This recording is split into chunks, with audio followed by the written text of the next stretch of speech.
What if this audiobook found you at exactly the moment you needed to hear it? The teaching you are about to hear has existed for centuries, yet almost no one realizes they are already living under it. Most people believe their future is shaped by luck, talent, or circumstance, but ancient wisdom teaches something very different. And once you understand it, you'll never look at your past or your future the same way again. Your life is ultimately shaped by the direction you choose day after day until it becomes your reality. The Law of Direction. Chapter 1. The Current Beneath All Things. You already know about the Akashic Field. You already know about Dharma. You know that your soul arrived in this life carrying a blueprint, a frequency, a directional signature that was yours before your name was, before your body was, before any story you have ever told yourself about who you are. And yet, here is the question this book begins with. If the map is already inside you, why do so many people spend their entire lives wandering? This is not a rhetorical question. It is the central mystery that every genuine spiritual tradition has wrestled with. It is the question that drove Siddhartha Gautama out of his palace, that kept Rumi awake in the darkness after Shams disappeared, that sent Carl Jung into the depths of his own unconscious for decades. They all arrived at a version of the same answer. Knowing your direction and moving in it are not the same thing. And between those two realities, between knowing and moving, lies the entire teaching of this law. The river that forgot the sea. In the 6th century, before the Common Era, a young prince named Siddhartha sat beneath a fig tree on the banks of the Niranjana River in northern India. He had left behind a kingdom, a wife, a child, and every comfort the material world could offer. He had studied under the greatest teachers of his age. He had practiced austerities so severe that by his own account, he could feel his spine through his stomach. And none of it had worked. Not because he lacked sincerity, not because the teachings were false, but because he had been doing something that no one had yet named for him. He had been fighting the current instead of learning to feel it. The austerities were a form of violence against himself, an attempt to force awakening through effort. The indulgence of his palace years had been the opposite error, drowning the inner current in pleasure until it could no longer be heard. Two extremes, both forms of the same mistake. What Siddhartha discovered beneath that tree, what became the first teaching of Buddhism, was something deceptively simple. He stopped fighting in both directions. He stopped striving and stopped escaping. He simply sat. He became still enough to feel what had been there the entire time. He called what he found the middle way. But beneath that phrase is something more precise than moderation. He had found the current, the one that runs beneath all effort and all avoidance, the one that does not ask to be created, only to be followed. The Akashic record of that moment has reverberated across 25 centuries. Because what Siddhartha discovered was not personal to him. It was structural. It was a law. The current beneath all things does not reward the most disciplined. It does not yield to the most desperate. It reveals itself to the one who finally becomes quiet enough to feel it. What Zealand found in the field. Thousands of years after Siddhartha, in a very different kind of silence, the silence of a physicist working alone, a Russian researcher named Vadim Zeland arrived at a remarkably similar understanding through an entirely different door. Zeland described what he called the space of variations, an infinite non-physical field containing every possible version of every possible life, not as metaphor, as structure, as the literal fabric from which physical reality is assembled moment by moment through the focus of consciousness.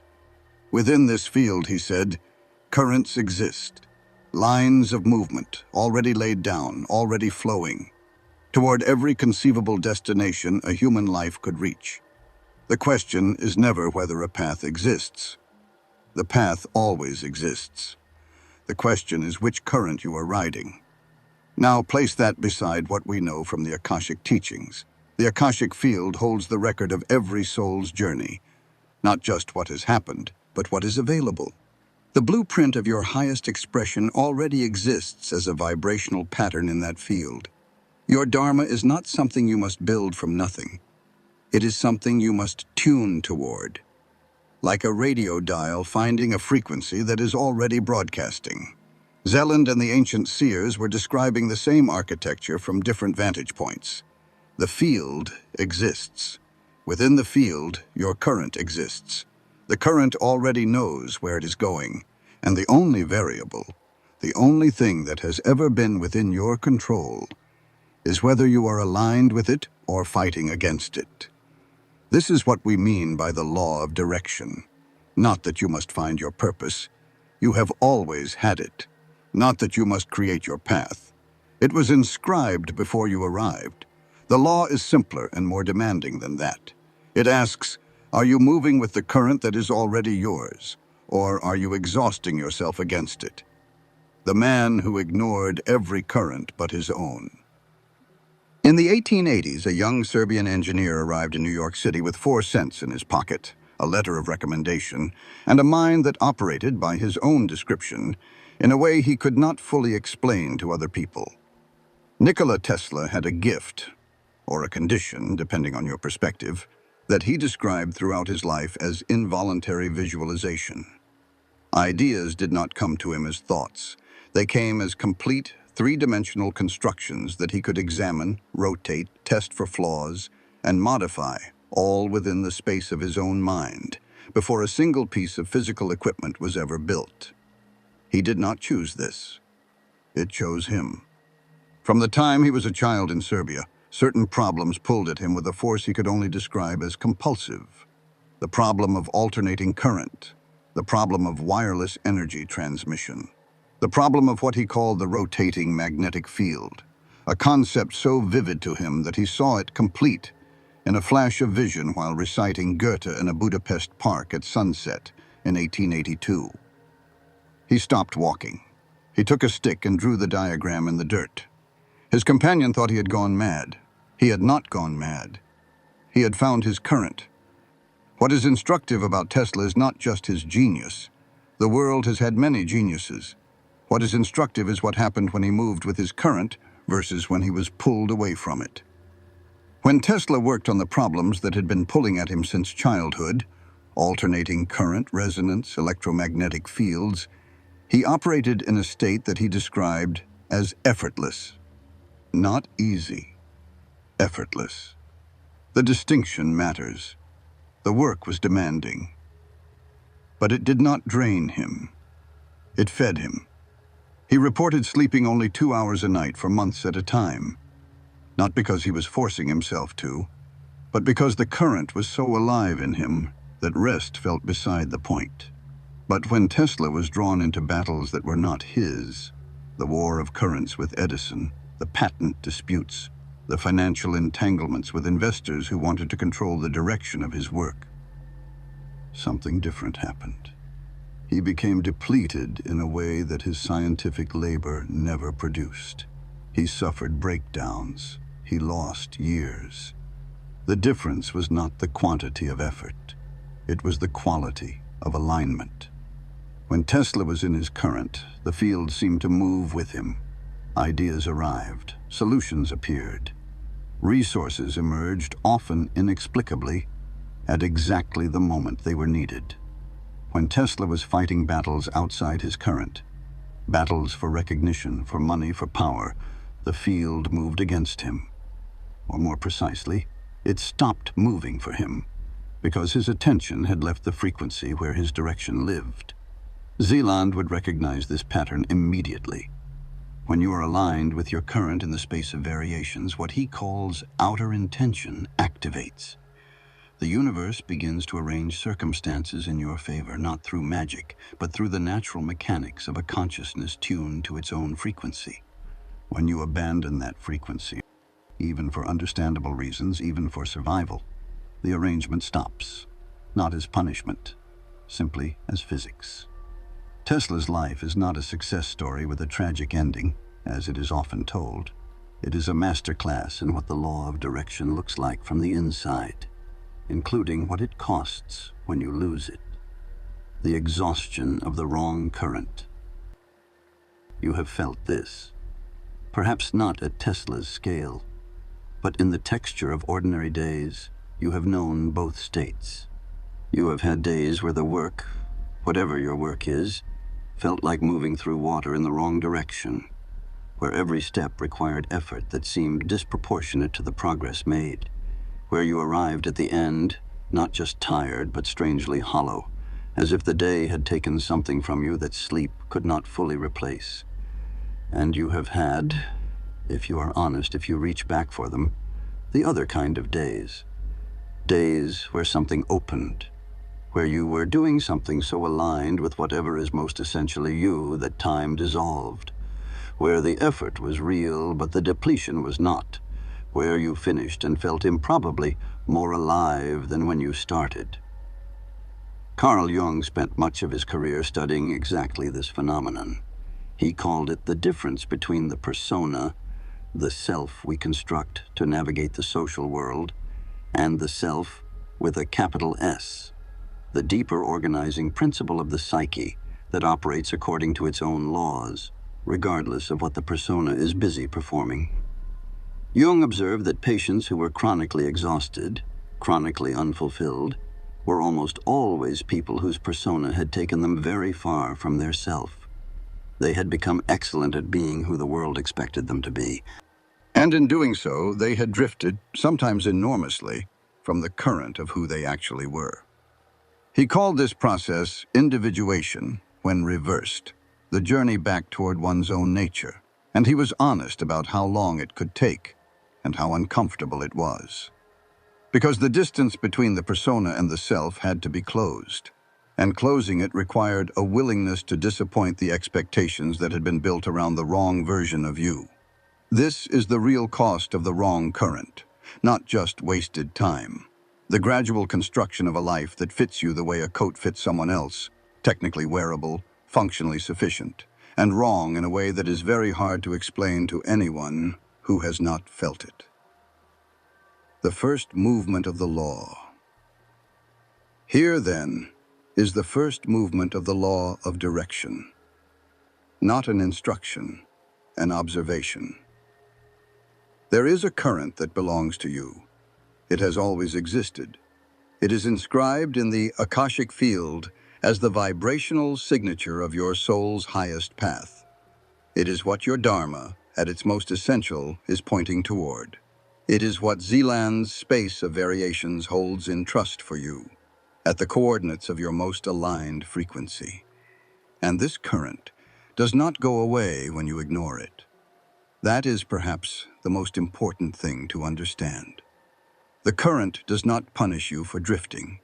It does not withdraw in hurt or disapproval. It simply continues flowing, steadily, patiently, without urgency, toward where it has always been going. Siddhartha's current was there through the palace years and the years of austerity. It waited. Tesla's current was there through the financial collapses and the broken partnerships. It waited. Jung's current was there through the years of Freud's shadow and the crisis of the Red Book. It waited. Yours is there now. It has been there through every wrong turn, every detour, every year spent in a coat that did not fit. It has not grown impatient. It is not disappointed in you. It is not keeping score. It is simply waiting for the moment when you become still enough to feel it again. The law does not begin with action. It begins with recognition. And recognition begins with one honest question, not asked once, but returned to again and again as a practice. What pulls at me that I did not choose to want? Not what you were told to want. Not what the culture around you has decided is valuable. Not what your fear of falling behind is chasing. What pulls at you the way alternating current pulled at Tesla in a Budapest park? The way the question of suffering pulled at a prince who had everything and still could not rest.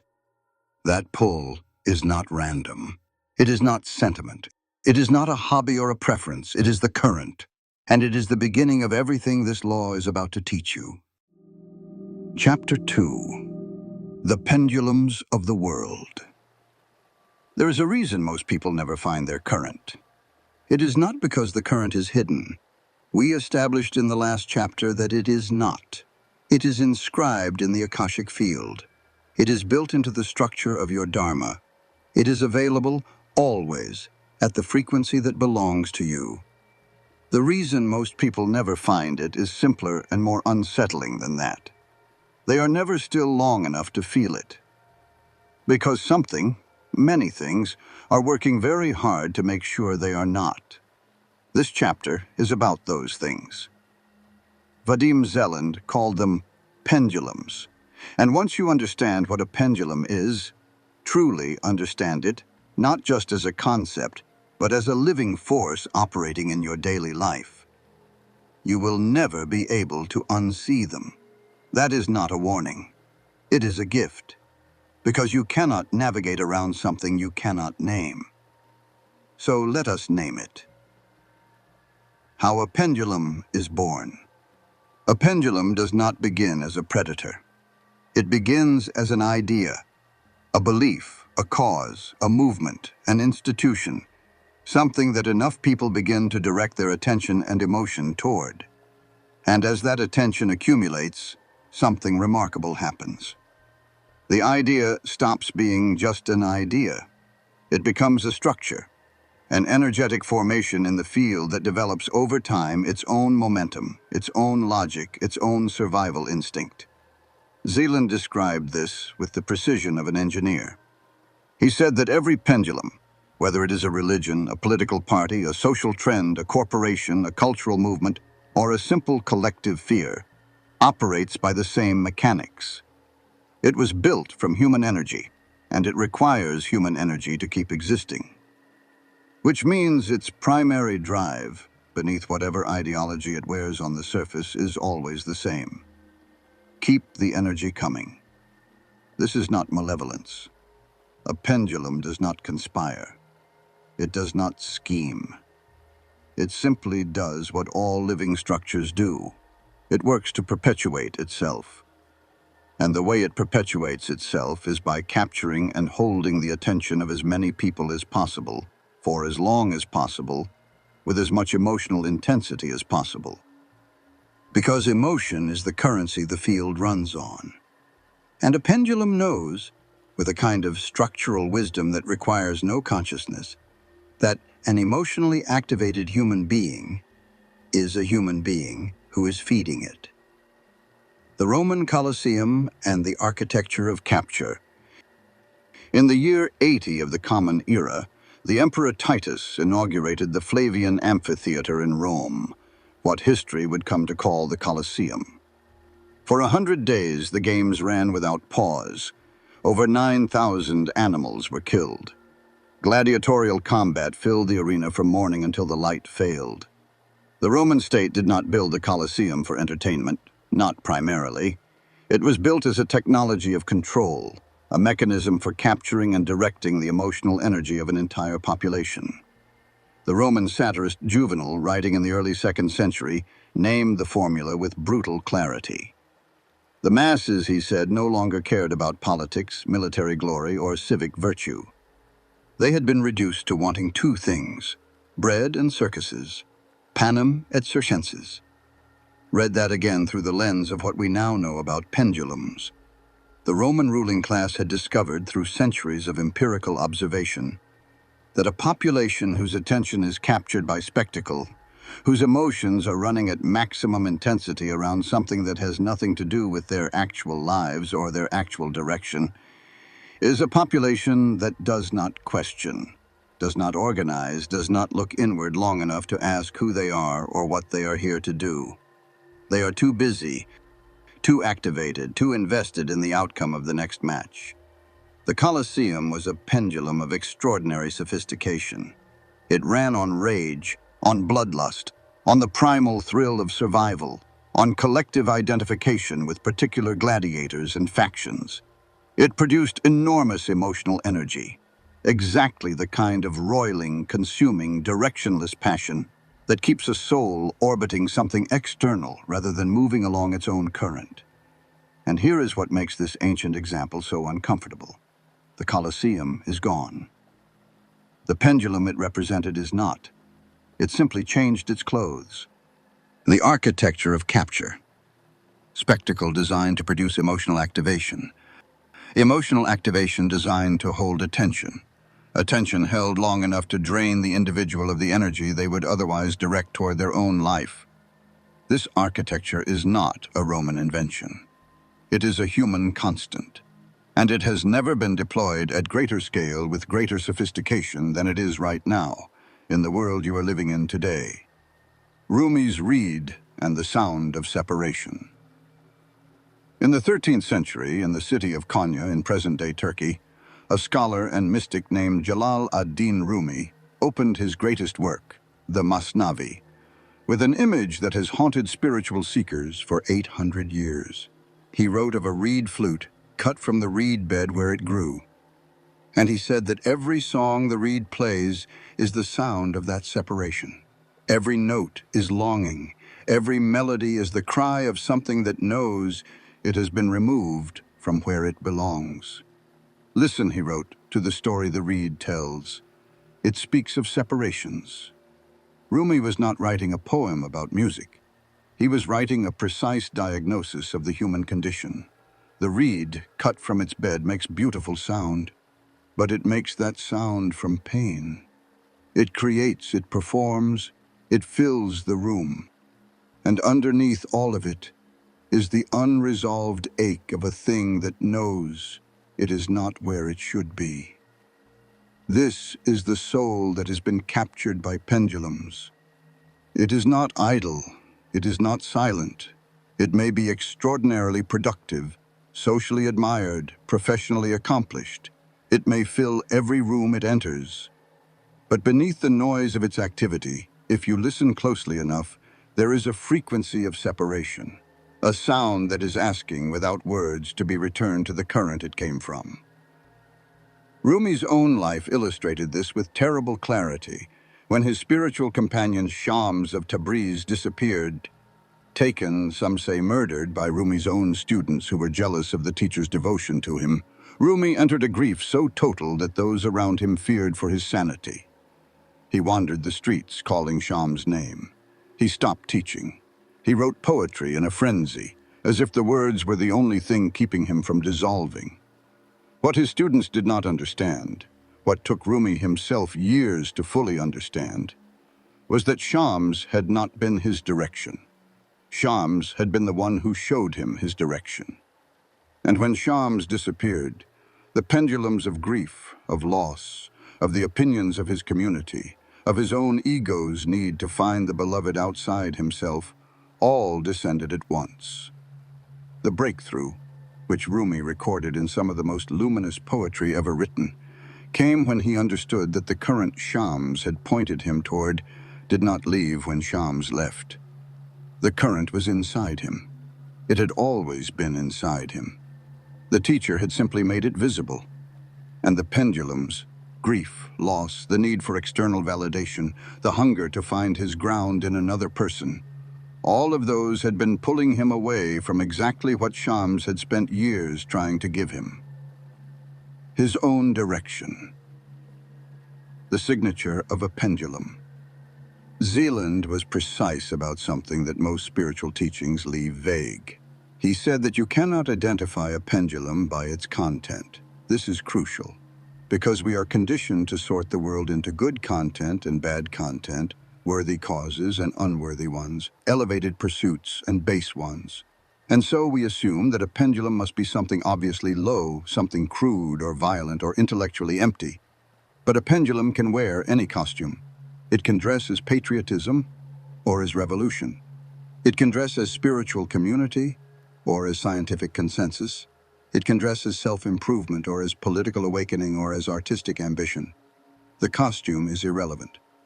What defines a pendulum is not what it says it is what it does to you when you engage with it.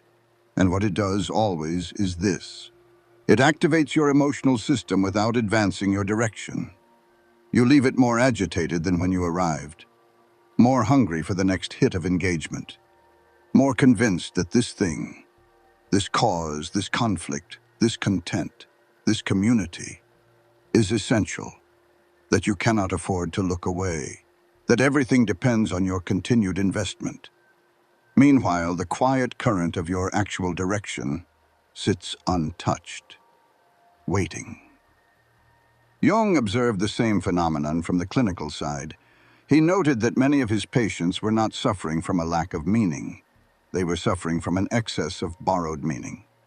They had adopted the values, the anxieties, the ambitions, the fears of the collective so completely that they had lost access to their own signal beneath all that noise. He called this identification with the collective shadow, and he was unsparing about how seductive it was, because a pendulum does not feel like a trap. It feels like belonging. It feels like purpose. It feels like finally being part of something larger than yourself. And that feeling, the warmth of collective identity, the comfort of shared urgency, the intoxicating sense that you are on the right side of something that matters, is perhaps the most powerful mechanism a pendulum has, because it mimics the feeling of direction. It produces the sensation of moving forward while ensuring you are actually running in place. Tolstoy at Yasnaya Polyana. In the autumn of 1910, one of the most celebrated men in the world walked out of his own house in the middle of the night. Leo Tolstoy was 82 years old.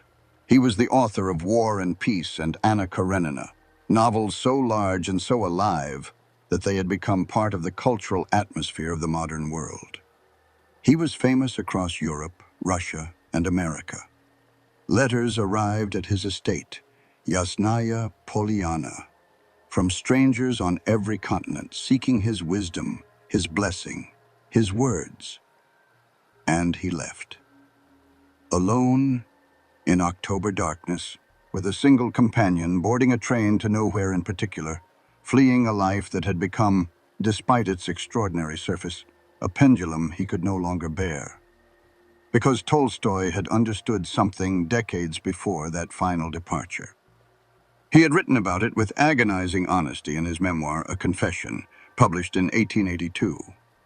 He described a crisis that had arrived not at his lowest point, but at the height of his success. His novels were celebrated everywhere. His family was complete. His estate was prosperous. And he had wanted to hang himself from the rafters of his study, not from despair in any conventional sense, but from the suffocating recognition that everything he had built, the literary fame, the social standing, the role of Russia's moral conscience, was a pendulum, a vast consuming structure that required his constant energy and gave back in exchange a self that he did not recognize as his own. He wrote, "I felt that what I had been standing on had collapsed, and that I had nothing left to stand on. I sought in all the sciences, but instead of finding what I needed, I found only a denial of the very thing I needed." What Tolstoy was describing beneath the literary language, beneath the theological wrestling, was the experience of a soul that had ridden the wrong currents for long enough that the right one had become almost inaudible. His recovery, which was real though never complete, never comfortable, came through a deliberate dismantling of the pendulums that had captured him. He gave away his copyrights. He renounced his noble title in spirit, if not in law. He worked the fields alongside the peasants on his estate. He dressed simply.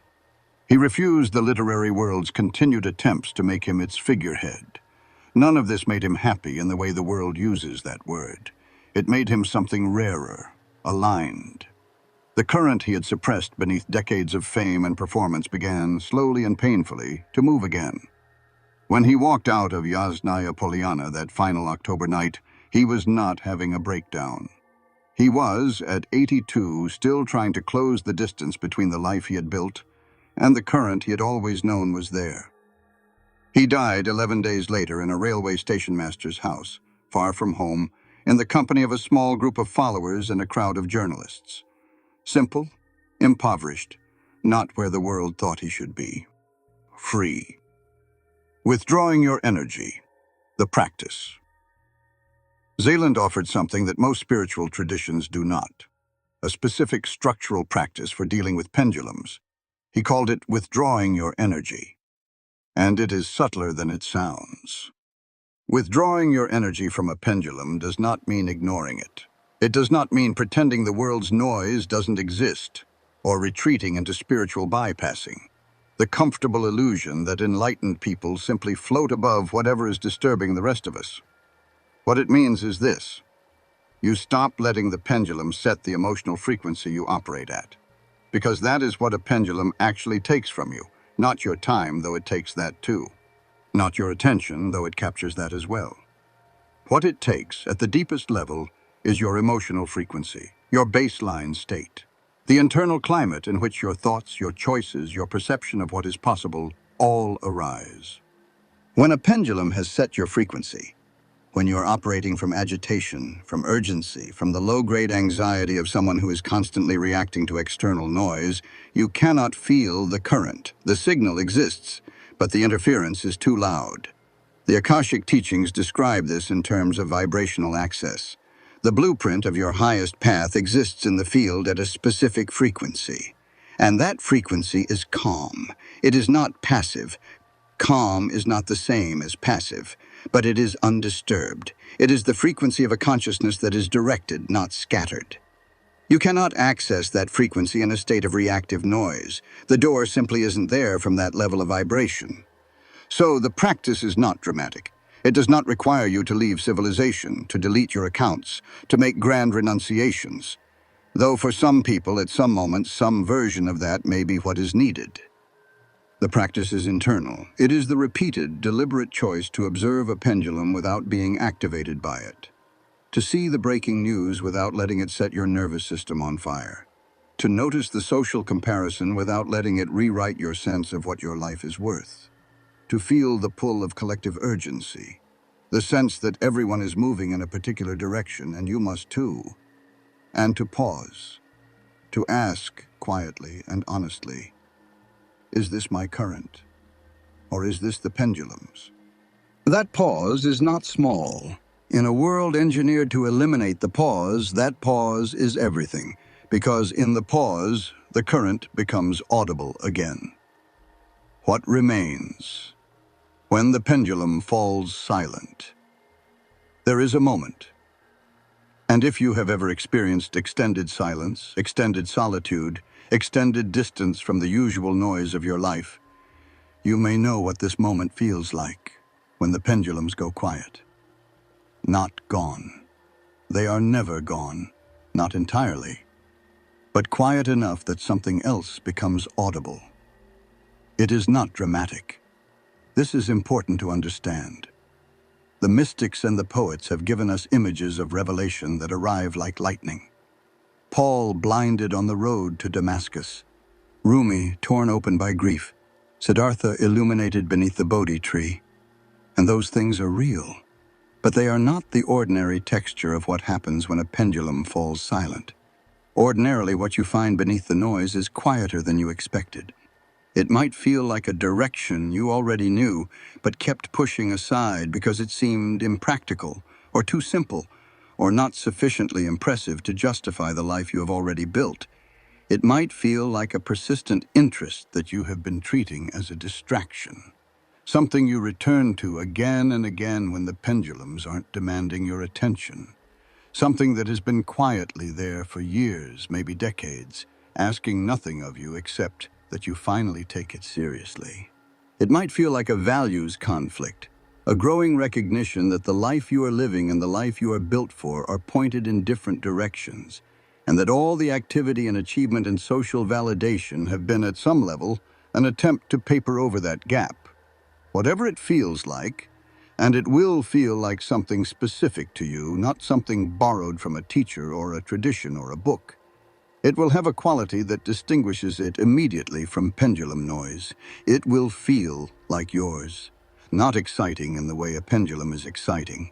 Not urgent, not tribal, not electric with the charge of collective emotion. But unmistakably, quietly, recognizably yours. That is the current. And the pendulums, for all their noise, for all their sophistication, for all the millennia they have been perfecting the art of capture, cannot produce that feeling. They can simulate belonging, they can simulate purpose, they can simulate the sensation of moving. But they cannot simulate the feeling of moving in your direction, because that feeling is not available anywhere in the pendulum's field. It exists only in yours. You already know what Dharma is. You know it is not a role, not a job title, not the version of yourself your family hoped for, or the ambition your culture handed you and called purpose. You know it is the deepest structural truth of what your soul came here to be, the frequency that was yours before you had a name, inscribed in the Akashic field as the signature of this particular life. We do not need to go back over that ground. What we need to go into now is the next question, the one that naturally follows once you have genuinely accepted what Dharma is. What actually happens when you live it? Not conceptually, not as an aspiration or a philosophical position, but in practice, in the texture of actual days, in the way circumstances arrange themselves around you, in the quality of movement through the world that becomes available to a soul that has stopped drifting and found its bearing. Because here is what we have not yet said, and what this chapter is entirely about. When your Dharma and the space of variations lock into alignment, when the life you are living begins to match the frequency of the life the Akashic field has always held in trust for you, the field does not stay neutral. It moves. It moves toward you, with you, in ways that no amount of strategy, effort, or careful planning could have produced. And understanding why that happens, understanding the mechanics of it, not just the poetry, is what turns Dharma from a beautiful idea into the most practical navigation system you have ever held. The lock and the key. Zaylan described the space of variations as an infinite field of possibility. Every version of every life, every path, every outcome, all existing simultaneously as vibrational patterns in a non-physical fabric that underlies the physical world we experience. And within that field, he identified something he called favorable lines of life. Not better in a moral sense, not more deserving, but favorable in a structural sense. Currents within the field that, when a particular consciousness aligns with them, produce a remarkable and consistent effect. The current begins to carry you. Obstacles dissolve in ways you did not engineer. People arrive who have exactly what the next stage of your path requires. Doors open that you did not knock on, the friction that characterized your movement along the wrong lines. That constant sense of pushing, of forcing, of spending enormous energy for modest return simply stops. Not because the path becomes easy. That is not what this means, and it is important to be precise here. Dharmic alignment does not produce a life without difficulty. It produces a life where the difficulty is meaningful, where the resistance clarifies rather than confuses, where the effort required feels proportionate to something real rather than wasteful against something hollow. Now, here is the key that unlocks what Zaylan was describing. These favorable lines of life are not randomly distributed across the field. They are not available to any consciousness that tries hard enough or wants badly enough, or performs the correct spiritual practices with sufficient dedication. They are specific. Each favorable line exists at a particular frequency, and that frequency corresponds, precisely, structurally, not approximately, to the dharmic signature of a particular soul. Your favorable line is tuned to you. It was shaped by the specific combination of gifts and wounds and inclinations and history that make you irreducibly yourself. It fits you the way a key fits a lock, not because someone designed it that way as a reward, but because that is simply the geometry of the field. Which means the moment you begin genuinely living your Dharma, not performing it, not approaching it, not planning to live it once the conditions are better.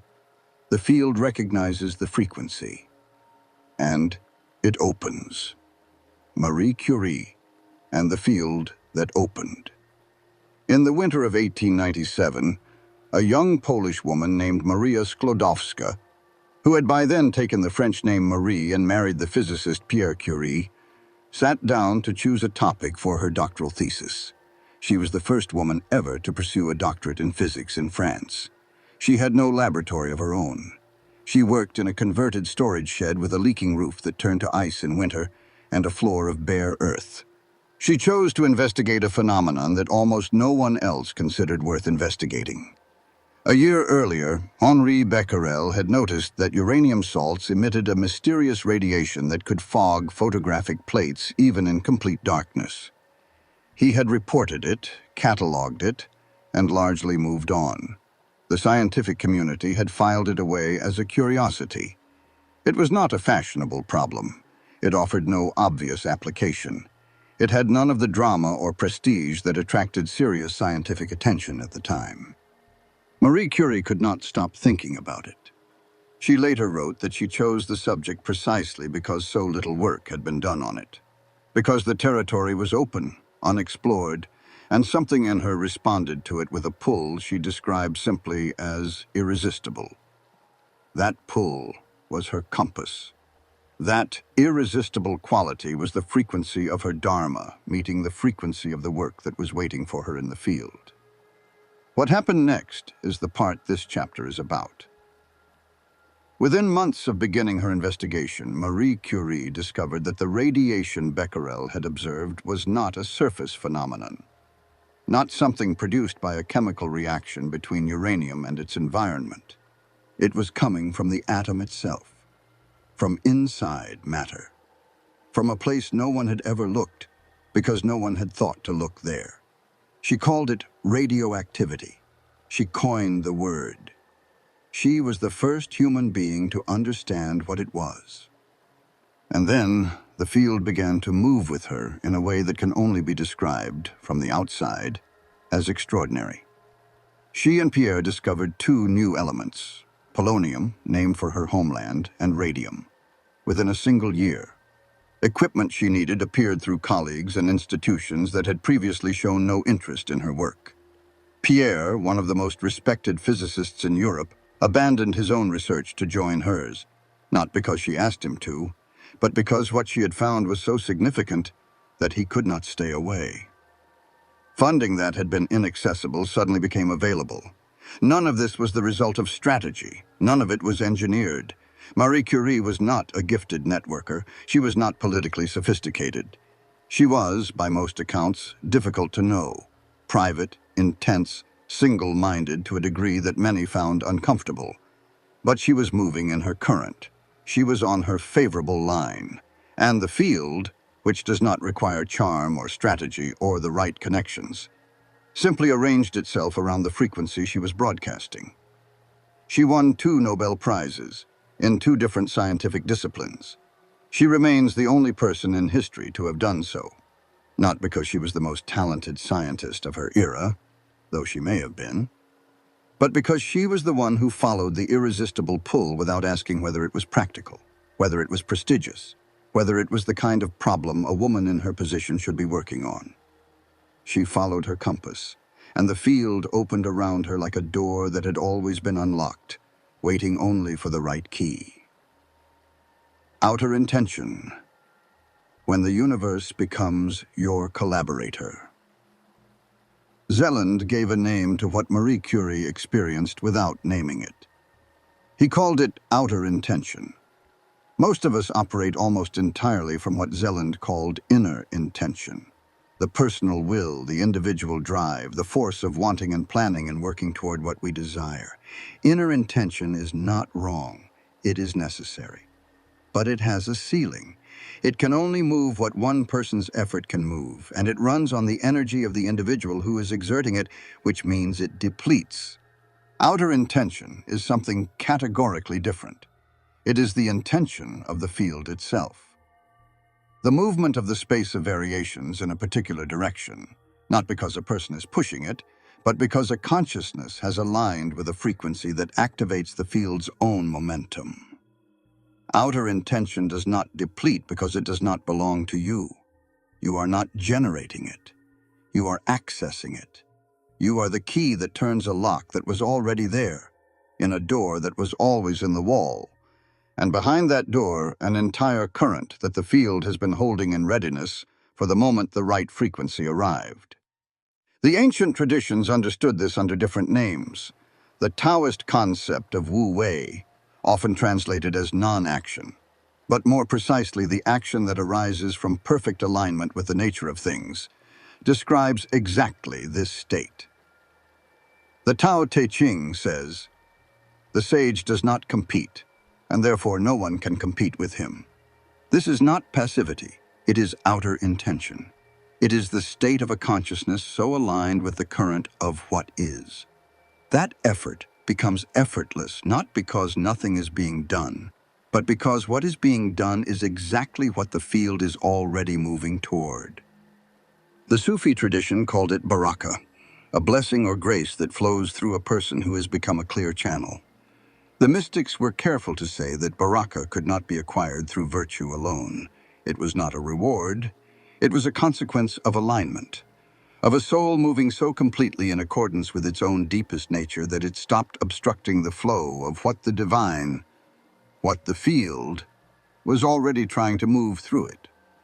And in the Vedic tradition, this state was understood as the natural consequence of acting from svadharma, your own dharma, without attachment to the outcome. When you are doing what you are built to do, not for what it will bring you, but because it is simply what you are. The Gita says that the fruits of action come of their own accord. You do not pursue them, they find you. 3 traditions, 3 languages, 1 mechanics. When Dharma and the space of variations lock into alignment, outer intention activates. The field becomes your collaborator, and the life that was always available at your frequency begins, sometimes slowly, sometimes with startling speed, to assemble itself around you. Einstein's thought experiments and the geometry of alignment. Albert Einstein did not discover the theory of relativity in a laboratory. He discovered it by asking a question that had fascinated him since he was 16 years old. What would it look like, he wondered, to ride alongside a beam of light? If you could travel at the speed of light itself, what would you see? This was not a practical question. It was not a research agenda. It was not something any physicist of his era would have considered a serious scientific inquiry. It was, by the standards of professional physics at the turn of the 20th century, a daydream. Einstein spent 10 years following that daydream. He worked as a patent clerk in Bern while he followed it, not in spite of the obscurity of his position, but, as he later suggested, partly because of it. The patent office gave him work that engaged only a portion of his mind and left the deeper part free to move along the current that had been pulling at him since adolescence. He ran thought experiments. He imagined himself on trains moving at impossible speeds, watching clocks through windows, asking what time meant when the observer was in motion relative to what was being observed.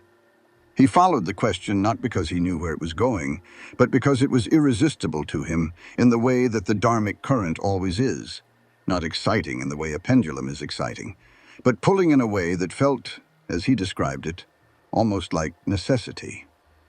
In 1905, his miracle year when he was 26 and still working at the patent office, Einstein published 4 papers that restructured the foundations of physics: the photoelectric effect, Brownian motion, special relativity, the equivalence of mass and energy, expressed in the most famous equation in the history of science.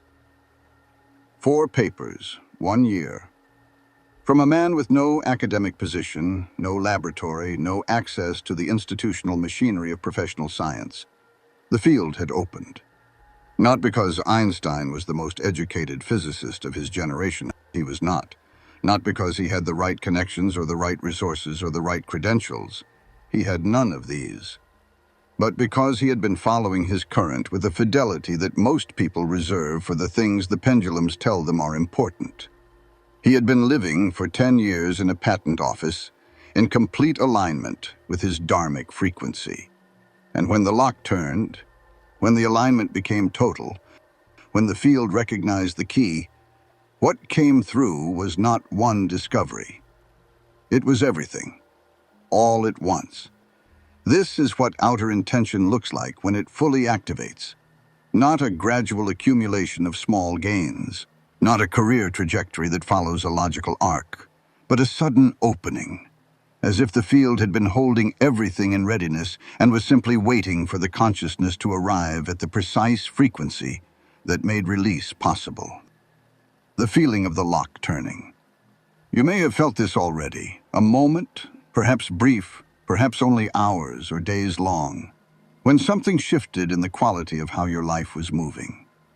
When effort stopped feeling like effort in the usual sense. When the right person appeared at the moment you needed them. When an idea arrived not as something you constructed, but as something you received.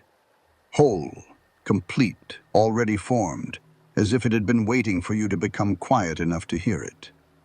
When circumstances arranged themselves in a way that you could not have planned, and the arrangement was so precise, so fitting, so perfectly calibrated to exactly where you were and what you needed, that coincidence felt like the wrong word for it. Jung called these moments synchronicities. He spent decades studying them, meaningful coincidences that violated the laws of statistical probability and seemed to suggest that the inner life of a person and the outer events of the world were somehow in communication. That when the interior alignment was right, the exterior would reflect it in ways that the linear, causal mind could not account for. He was precise about when synchronicities clustered. They did not arrive randomly. They arrived at moments of significant psychological movement, when a patient was breaking through a long-held pattern, when a creative work was reaching its necessary form, when a life was turning in the direction it was built for. In other words, they arrived when Dharma and the field were locking into alignment. This is what the turning of the lock feels like from the inside. Not a trumpet blast, not a dramatic revelation that announces itself as such, but a quality of rightness in the movement of things. A sense that the wind has shifted, that what required force yesterday is moving today with a momentum that does not entirely belong to you. And an awareness, quiet but unmistakable, that you are not pushing anymore. You are being carried. What you must bring to the alignment. There is a misreading of everything this chapter has said that is important to name before we close. The misreading sounds like this. If the field moves with me when I am in alignment, then the work is to simply be aligned, to feel good, to stay high vibration, to think positively, and the universe will handle the rest. This is not what Marie Curie understood. It is not what Einstein practiced. It is not what the Tao Te Ching is describing when it speaks of Wu Wei. Alignment is not passivity wearing spiritual clothes. What the field responds to is not the feeling of alignment. It is the reality of it. And the reality of dharmic alignment requires something that is much more demanding than maintaining a positive interior state.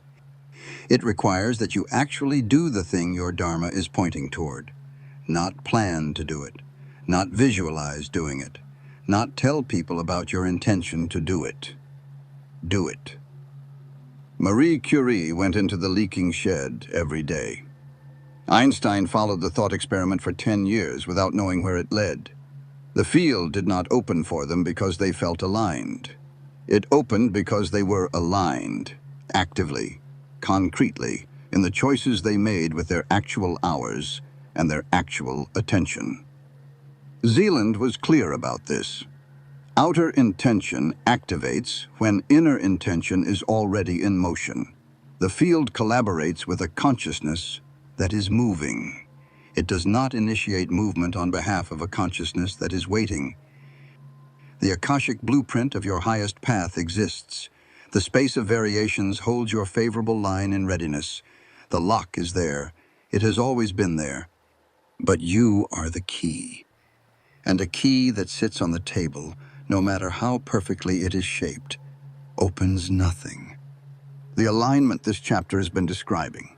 The one that activates outer intention, that turns the field from neutral to collaborative, that produces the synchronicities Jung observed, and the sudden openings that characterized Curie's and Einstein's miracle years. That alignment is not achieved by understanding it. It is achieved by moving, by taking the step that your Dharma is pointing toward, even when the conditions are not ideal, even when the recognition has not yet arrived, even when you are working in the equivalent of a leaking shed with a bare earth floor and no evidence yet that the field has noticed. It has noticed. It always notices. The moment the key enters the lock, the moment the life you are living begins to match the frequency of the life the Akashic field has always held for you, the tumblers begin to move. And what opens when they do is not just an opportunity or a circumstance or a fortunate coincidence. It is the current, finally moving at full strength, finally unobstructed, finally carrying you the way a river carries something that has stopped fighting it. Not gently, not slowly, but with the full and unstoppable momentum of something that has been building since before you arrived. That is the dharmic compass, fully trusted. That is the law of direction in motion. Chapter 4. The Akashic Blueprint. There is something we need to correct, not something we got wrong, but something that the language we have been using may have quietly implied without meaning to. And in matters like this, implication is as powerful as statement. Because the mind fills in the gaps, and what it fills them with can become the invisible architecture of how you relate to everything this teaching is trying to give you. Here is the implication. When we speak of your Akashic blueprint, the record of your soul's highest path, inscribed in the field before your birth, held in trust across lifetimes, it is easy to hear that as fixed, as a destination that was determined before you arrived and will be waiting for you regardless of what you do in between, a kind of cosmic script already written that you are simply moving toward or away from. That understanding is not wrong, but it is incomplete. And the part it leaves out is the part that changes everything about how you engage with your own life.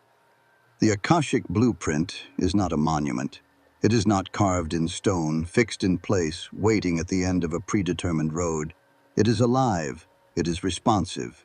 It is in constant real-time communication with the choices you are making right now. Today, this hour, in the quality of attention you are bringing to the life you are currently living. And understanding that, truly understanding it, not just as a comforting idea, but as a structural reality, is what this chapter is about. The map that draws itself. Think of the blueprint not as a map, but as a mapping intelligence. A map is static. It was drawn at a particular moment, reflects the terrain as it existed then, and does not update when the river shifts or the road changes, or a new path is cut through the forest. A map is useful, but it is always, by definition, slightly behind reality. A mapping intelligence is something else entirely. It reads the terrain continuously. It responds to new information. It recalculates not because it has lost the destination, but because it is perpetually optimizing the route toward it, accounting for where you actually are, what you have actually done, what has actually changed in the landscape around you. This is the more accurate picture of what the Akashic field holds for your soul. The destination, the highest expression of what you came here to be, the frequency of your most complete life, that remains constant. That is the north that does not move. But the path toward it is not fixed. It is being continuously refined, continuously recalculated, continuously updated in response to the choices you make, the capacities you develop, the lessons you absorb, and yes, the detours you take. Every genuine choice you make, not the habitual automatic responses that constitute most of what we call decision-making, but the real ones, the ones where you felt the weight of the moment and chose anyway. Every one of those choices is registered in the field. Not judged, not rewarded or punished. Registered, incorporated, integrated into the living recalculation of your highest available path from this point forward, which means something that most people find either deeply relieving or deeply unsettling, depending on where they are. There is no version of your life from which your blueprint cannot recalculate. No detour so long, no choice so misaligned, no period of drift so extended that the field has given up on the route and filed your life under lost. The intelligence does not abandon the destination because you have been moving away from it. It simply recalculates. It finds the most direct available path from where you actually are. Not where you should have been, not where you would be if you had made different choices, but from exactly here to where you are still capable of going. This is not consolation. This is mechanics. Dostoevsky in The Firing Squad and the Blueprint that rewrote itself. On the morning of December 22, 1849, a 28-year-old Russian writer named Fyodor Dostoevsky was led out into the Semyonov parade ground in St. Petersburg with 20 other political prisoners and told he was about to be shot. He had been convicted of revolutionary activity, attending meetings of a radical intellectual circle, reading and distributing banned political texts. The sentence was death. The Tsar had secretly commuted it to hard labor at the last moment, but in a piece of calculated theatrical cruelty, this information was withheld from the prisoners until the rifles were raised. Dostoevsky stood in the freezing December air and waited to die. He later described what happened in those minutes with a precision that has made the account one of the most studied descriptions of extreme human experience ever recorded. He said that time changed, that the ordinary sequential flow of moments collapsed into something he could not name, a state in which the entirety of his life was simultaneously present and simultaneously insufficient. He became aware with a clarity that the ordinary pressure of living had never produced, of everything he had not yet done, not in the sense of ambitions unfulfilled or experiences missed, but in a deeper sense, of a self that had not yet fully arrived. A writer who had published one well-received novel and several minor works, and who understood in those final minutes that he had not yet written a single sentence of what he was actually here to write. Then the reprieve came. The rifles were lowered. The sentence was read aloud. 4 years of hard labor in Siberia, followed by military service. Dostoevsky was taken to Omsk in western Siberia, where he spent 4 years in conditions of extraordinary brutality. He slept on wooden planks in an unheated barracks. He performed physical labor in temperatures that fell to 40 below zero. He was forbidden from writing. He was surrounded, as he described it, by men in whom every human quality seemed to have been compressed to its barest, most essential form by the pressure of suffering. And in those 4 years, something happened to his blueprint that could not have happened any other way. The man who emerged from Omsk in 1854 was not a more successful version of the man who had entered it. He was a different configuration of the same soul. The suffering had not destroyed what the blueprint was pointing toward. It had burned away everything that was not it. The intellectual posturing, the borrowed radicalism, the literary ambitions that were more about recognition than truth. All of it incinerated in 4 years of Siberian winter. What remained was a writer who could access something no comfortable literary career in St. Petersburg could have given him. The precise interior geography of human suffering, human resilience, human capacity for both the most profound degradation and the most inexplicable grace. The books that followed, Crime and Punishment, The Idiot, The Brothers Karamazov, were not written despite what happened in that firing squad and those 4 Siberian years. They were written because of it. The blueprint had recalculated around the most extreme detour imaginable, and found, on the other side of it, not a compromise or a consolation, but the most direct route to what Dostoevsky had actually come here to produce. The field had not abandoned him in those minutes with the rifles raised. It had been, in some sense, that defies ordinary logic, arranging the conditions for the most significant recalculation of his life. How the field communicates the recalculation.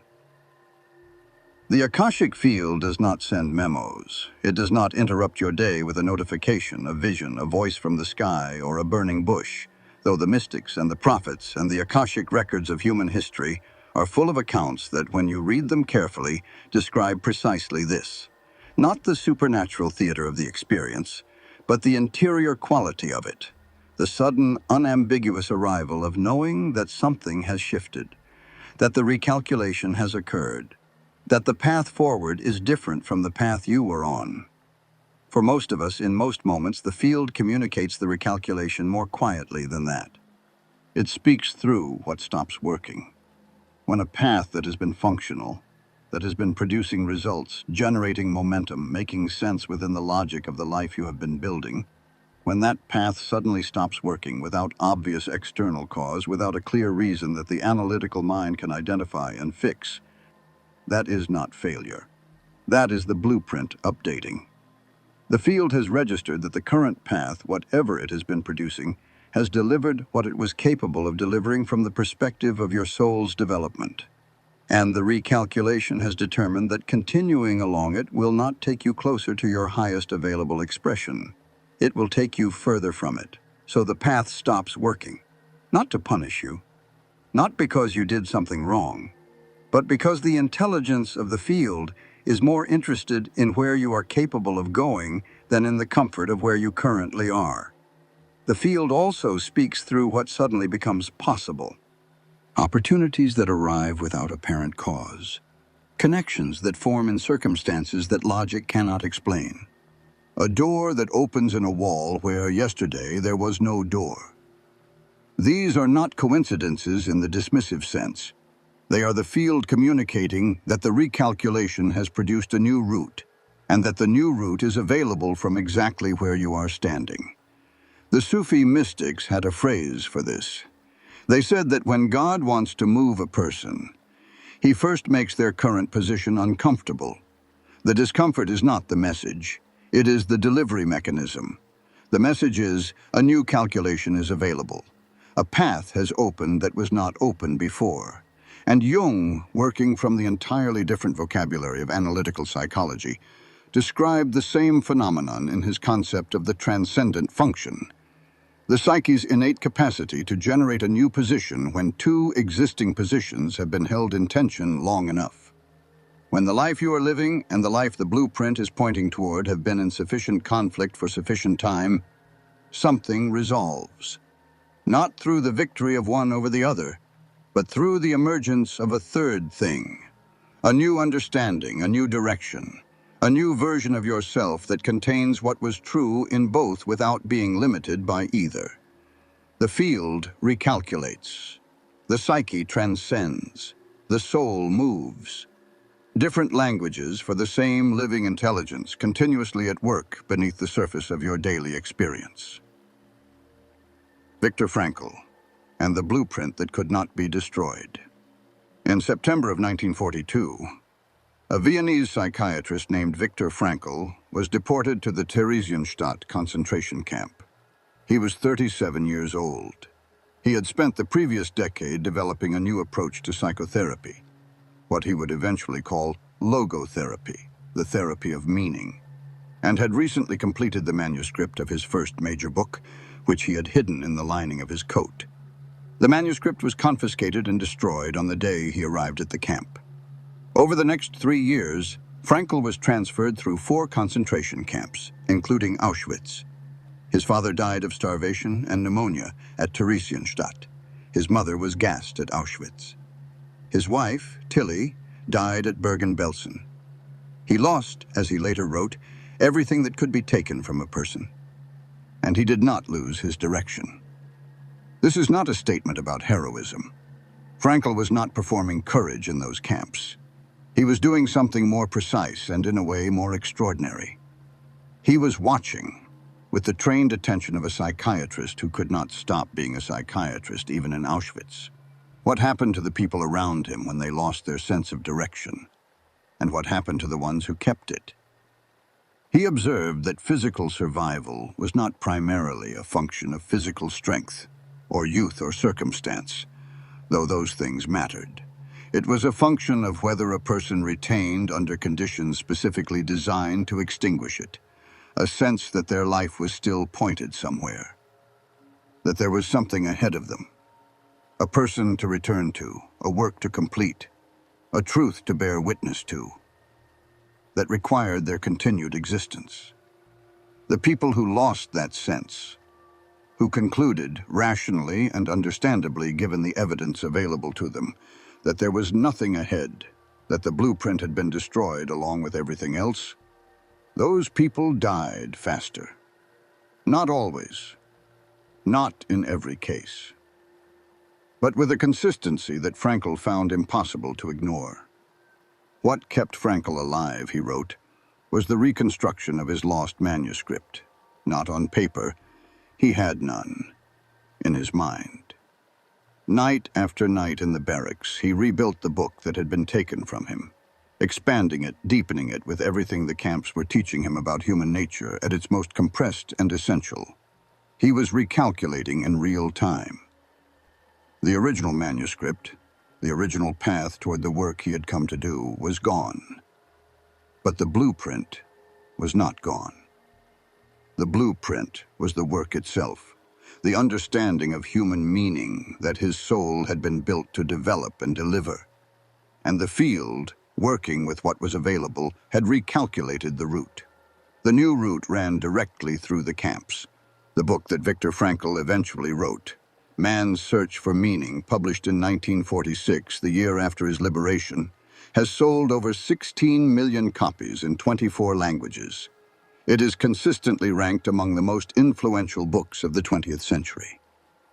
It could not have been written by the man who arrived at Theresienstadt with a manuscript in his coat lining. It required everything the camps had taken and everything they had given in exchange. The field had not abandoned Frankl's blueprint when the Nazis took the manuscript. It had recalculated around the most devastating possible detour and found on the other side not a lesser version of what Frankl was here to produce. A greater one. The choices that matter most to the field. Here is the question this naturally raises. If the blueprint is continuously recalculating, if the field is registering your choices in real time and updating the most direct available path toward your highest expression, then which choices matter most? Which ones carry the most weight in the field's recalculation? The answer is not the ones you would expect. It is not the big, visible, socially legible choices, the career decisions, the relationship commitments, the grand gestures of transformation that you announce to others and post about and feel the satisfying weight of having made. Those choices matter. They are registered. But they are often the last in a sequence, the outward crystallization of a recalculation that has been happening for months or years in the quieter layers of your life. The choices that matter most to the field are the small ones, the ones no one else sees, the ones you make in the private hours when the pendulums are quiet and the performance is suspended and there is no one to impress and nothing to prove. Do you follow the pull of the returning thought, or do you suppress it? Do you spend the hour that belongs to you on something that resonates or something that merely fills? When you feel the compass bearing and the convenient thing is in a different direction, which one do you choose? These micro-choices, repeated, accumulated, layered over days and weeks and years, are what the field is actually reading. Because they reveal, more accurately than any grand declaration ever could, the actual frequency you are broadcasting. And it is the actual frequency, not the intended one, not the aspired to one, not the one you present to the world, that the blueprint uses as the basis for its recalculation. Frankl rebuilt his manuscript in his mind every night in the barracks. No one saw him do it. It produced nothing for years that the world could measure or verify or reward. But the field was reading it. The field was registering, in every one of those invisible acts of interior reconstruction, the frequency of a man who had not abandoned his direction regardless of what had been done to his circumstances. And it recalculated accordingly. This is what the Akashic teachers have always meant when they speak of karma not as punishment but as consequence.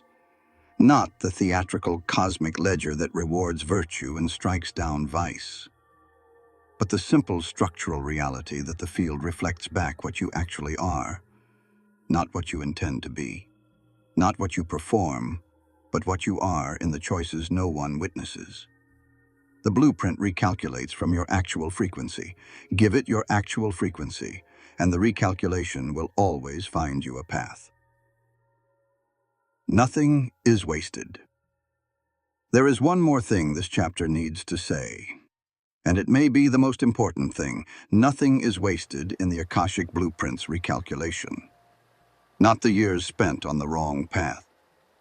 Not the energy poured into careers that did not fit, relationships that ran their course, identities that turned out to belong to someone else.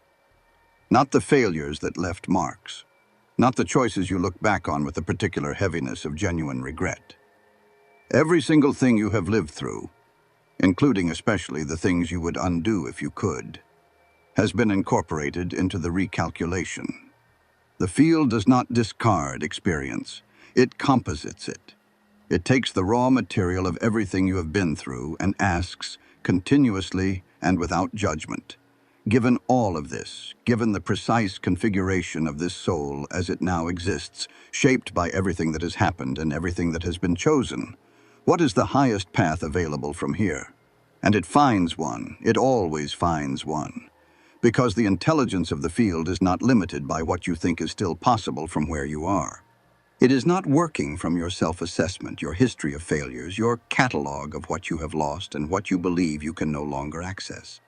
It is working from the totality of what you are, which is always, without exception, more than you think. Dostoevsky did not go to Siberia and lose 4 years. He went to Siberia and gained everything his greatest books required. Frankl did not lose his manuscript and start over from nothing. He lost the version that was insufficient and rebuilt the one that would reach 16 million people. The blueprint recalculated. The field found the path. And both men, in the crucible of circumstances they would never have chosen, became more completely what they had always been built to be. This is the living Akashic blueprint in its fullest expression. Not a fixed record of what your life was supposed to be. Not a monument to a destiny you may have missed, but a continuously responsive, perpetually recalculating, infinitely patient intelligence that has never stopped finding the path from wherever you are to wherever you are still capable of going. It was finding it before you knew you needed it. It is finding it right now. And it will keep finding it through every choice, every detour, every year spent in the wrong current, and every moment of genuine return, until the life you are living and the life you were built for are finally, completely the same thing. Chapter 5, Importance, Resistance, and the Weight of Wanting. You have felt both of them. You know the difference already, somewhere in your body, even if you have never had the language for it. The first feeling, you are working towards something and the work has a quality of openness to it. You are fully engaged, fully committed even, but there is air in it. You can think clearly inside it. When obstacles arise, you meet them with a kind of problem-solving curiosity rather than panic. When progress is slow, you are frustrated perhaps, but not destabilized. The thing you are moving toward matters to you genuinely and deeply, but it does not own you. The second feeling, you are working towards something, and the work has a quality of grip to it, a tightness. The outcome has become so important, so loaded with meaning about who you are, what your life is worth, whether you are enough, that you can feel the weight of it in your chest before you have even begun the day. Every setback is not just a problem to be solved, but evidence of something you are afraid is true about you. The thing you are moving toward has stopped being a direction and become a verdict. The first feeling is inspired action. The second is desperate action.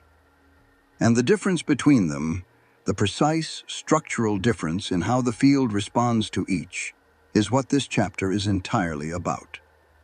What Zeland actually meant by excess potential. You already know Zeland's concept of excess potential. the energetic imbalance created when we elevate something to a level of importance disproportionate to its actual place in the fabric of things. You know that the field responds to this imbalance by generating what he called balancing forces, currents that work to correct the distortion, often by removing or obstructing the very thing that was elevated. What we have not yet examined is the interior experience of that imbalance, what it actually feels like from the inside to be generating excess potential, and more critically, how to distinguish it from the genuine, deep, Dharma-aligned wanting that does not generate turbulence at all. Because this is the confusion that undoes people who encounter transurfing for the first time. They hear that wanting something too much pushes it away, and they conclude, reasonably but incorrectly, that the solution is to want things less, to cultivate a kind of studied indifference, to perform detachment, to practice not caring as if that were the same as being free. It is not, and any tradition worth its depth will tell you so. Zeeland was not saying, want less. He was saying something far more precise. He was saying, the quality of your wanting matters more than its intensity. You can want something with the full force of your being, with every cell of your capacity and commitment, and generate no excess potential at all if the wanting is coming from the right place. And you can want something with what appears, from the outside, to be measured in reasonable desire, and be generating enormous turbulence if the wanting is rooted in the wrong thing. The distinction is not about how much you want, it is about what the wanting is attached to. The root of desperation. Desperate action is not produced by passion.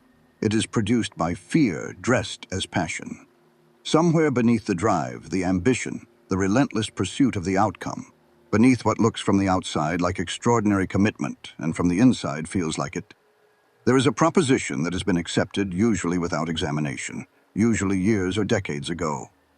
If this does not happen, something will be confirmed about me that I cannot bear to have confirmed. That proposition is the root of every desperate action ever taken.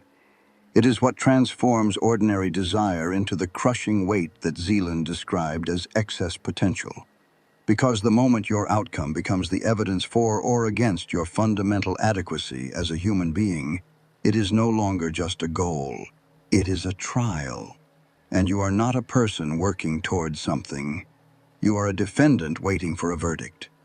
The field reads this: not your conscious intention, not the affirmations you repeat or the vision boards you maintain or the stories you tell yourself and others about why you want what you want.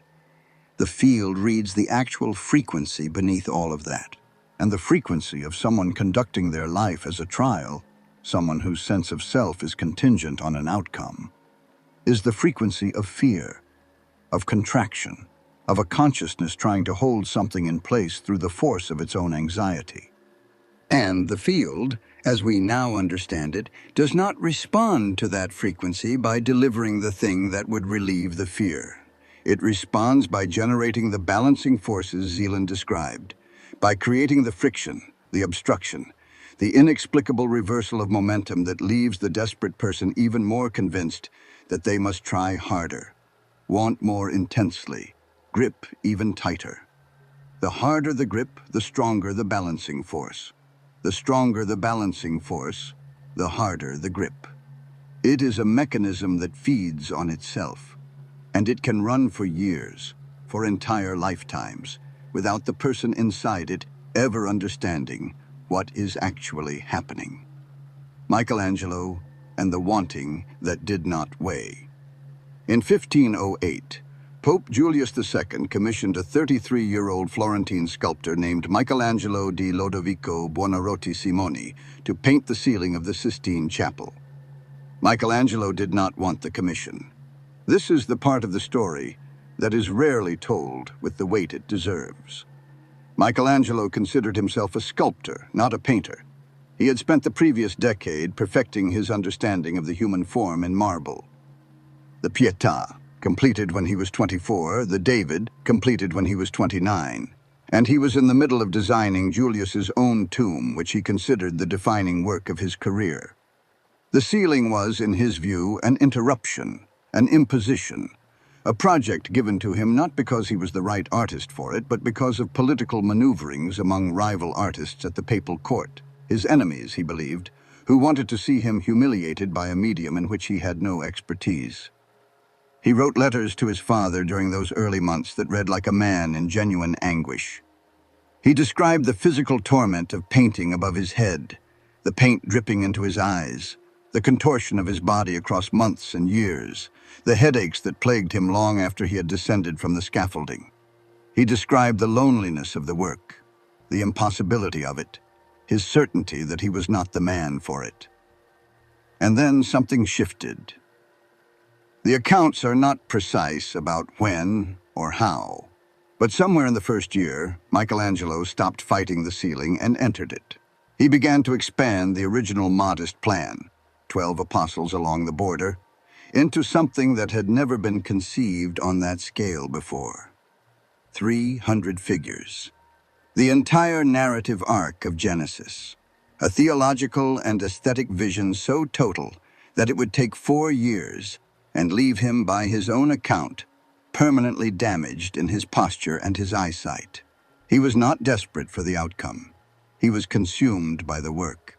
This is the distinction that this chapter is circling. Michelangelo did not need the Sistine ceiling to confirm his worth. His worth, as he understood it, was already established in marble that would outlast every pope and every court. He was not conducting a trial. He was following something that had taken hold of him. The problem of those figures, that space, that light, with the same involuntary quality that Tesla felt for alternating current and Curie felt for radioactivity, not wanting to have painted it, wanting to paint it. The gerund, not the noun, the process, not the possession. When Julius came to inspect the work in progress and demanded to know when it would be finished, Michelangelo reportedly replied, "When I am done. Not when your holiness requires it. When I am done." That is not arrogance, that is the voice of someone operating from inspired action. Someone who has subordinated the outcome, the finished ceiling, the papal approval, the historical legacy, to the demands of the work itself. Who wants, with extraordinary intensity, but wants the right thing, not the result, but the fullest possible expression of what the work is asking to become. No excess potential, no balancing forces working against him. Just a consciousness fully committed to the frequency it was built for, and a field that opened around that commitment, with the complete, unhurried generosity that inspired action always, eventually, calls forth. The anatomy of inspired action. Inspired action has a specific interior anatomy, and once you know what you are feeling for, you can learn to distinguish it from its counterfeit with increasing accuracy. The first quality of inspired action is that it is directional rather than acquisitional. Desperate action is organized around having the outcome, acquiring the result, possessing the thing that will relieve the anxiety. Its entire energy is oriented toward a future moment when the verdict will be delivered and the trial will be over. Inspired action is organized around moving. It is oriented toward the next step, the next expression, the next iteration of the work. Not because the destination is unimportant, but because the movement itself is the point. The person in inspired action is not living in the future moment when they will have what they want. They are fully present in the current moment of doing what they are built to do. The Bhagavad Gita calls this nishkama karma, action without attachment to the fruit of action. Not action without caring about the outcome, not action with manufactured indifference, but action so completely absorbed in its own intrinsic purpose that the outcome, while desired, is not the foundation on which the actor's sense of self rests. The second quality of inspired action is that it survives failure without collapsing. This is perhaps the most reliable diagnostic. When an inspired person encounters an obstacle, a setback, a failure of the outcome to materialize on schedule, they are disappointed, sometimes deeply. But they are not destabilized. The failure does not reach the foundation. It does not confirm the proposition that desperate action is always silently running. that failure proves something unbearable about who I am, because the inspired person's sense of self is not located in the outcome. It is located in the direction. And the direction, the current, the dharmic frequency, the favorable line in the field, does not disappear when a particular attempt fails. It simply indicates, not this route. Try another. Thomas Edison is reported to have described his 10,000 failed attempts to develop a working light bulb, not as failures, but as 10,000 ways that did not work. Whether or not he said those exact words, the disposition they describe is real and documented. Edison was not conducting a trial in which each failed attempt was evidence against him. He was following a direction. The electrification of light, which he understood as the next movement of his current, with a confidence that the direction was sound even when the particular route was not. That confidence is not stubbornness. It is the interior signature of inspired action, the unshakable sense that the current is real even when the way forward is not yet clear. The third quality of inspired action is that it draws rather than pushes. Desperate action pushes. It is muscular, effortful, exhausting in the way that pushing something uphill is exhausting, because it is working against a resistance that the excess potential has created. The desperate person is not just working hard, they are working against the field. Inspired action draws. It creates a kind of magnetic quality in the space around it, attracting the right people, the right resources, the right information, in the way that Marie Curie's work drew Pierre, and Einstein's thought experiments drew the very physics the world needed someone to discover, not through strategy or networking or the careful cultivation of the right relationships, but through the simple structural fact that a consciousness aligned with its own frequency creates a resonance in the field that other aligned consciousnesses can feel and move toward. You have experienced this. The difference between the conversation you forced and the one that opened naturally. The difference between the opportunity you chased and the one that arrived. The difference between the work that felt like convincing people and the work that felt like meeting people who were already looking for exactly what you had. That difference is the difference between excess potential and alignment, between desperate action and inspired action, between the turbulence of the field pushed too hard and the current of the field moving at its own pace, carrying you because you have matched its frequency. Beethoven's deafness and the action that could not be desperate. In October of 1802, Ludwig van Beethoven wrote a document that he never intended anyone to read. He was 31 years old. He had been losing his hearing for several years, the condition that would eventually leave him in complete, irreversible silence. He had hidden it from nearly everyone, conducting himself in social situations with the elaborate strategy of a man concealing what he feared, with some justification, would destroy his career, his reputation, and his sense of himself as a musician. The document, discovered only after his death and now known as the Heiligenstadt Testament, was written to his brothers, and it reads like a farewell. He described the isolation of his deafness, the humiliation of being unable to hear what others heard, the despair of a man whose entire identity was organized around a sense that was leaving him. He wrote that only his art had held him back from suicide, that the conviction that he had not yet said what he was put on earth to say was the only force stronger than the wish to be done with the suffering. He sealed the document and never sent it, and then he went back to work. What followed the Heiligenstadt crisis is one of the most extraordinary creative periods in the history of human art.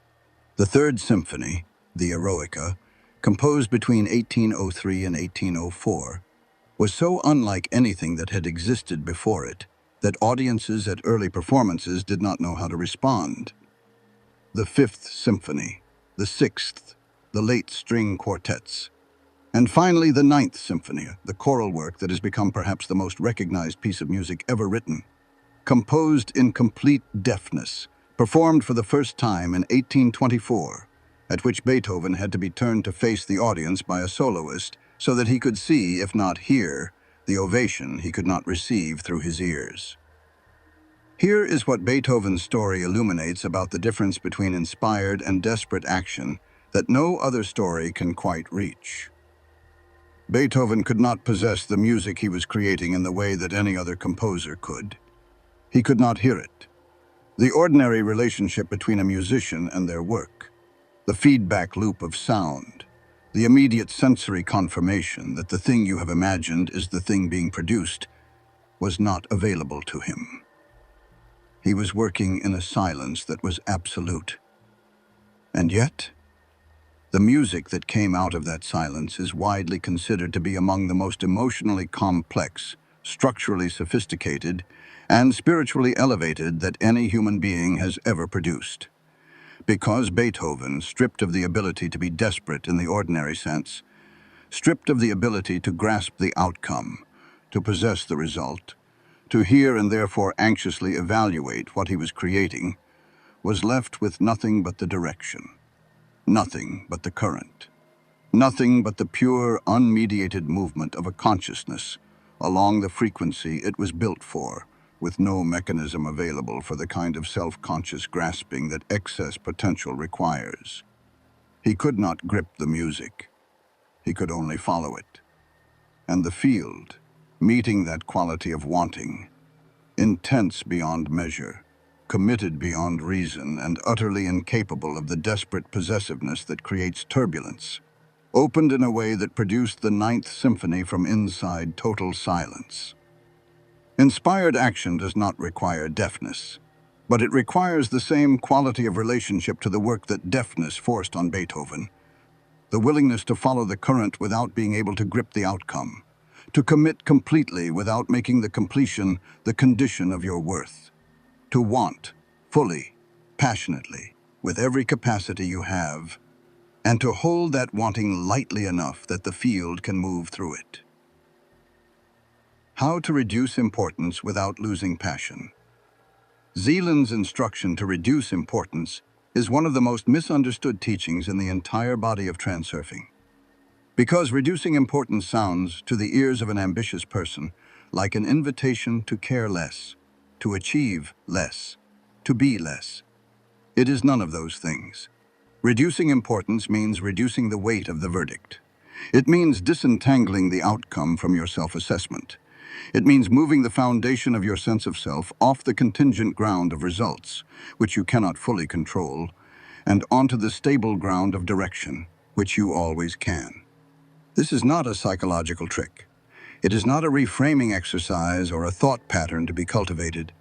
It is a genuine interior shift that happens when you understand, at a level deeper than intellectual agreement, what this entire series of teachings has been building toward.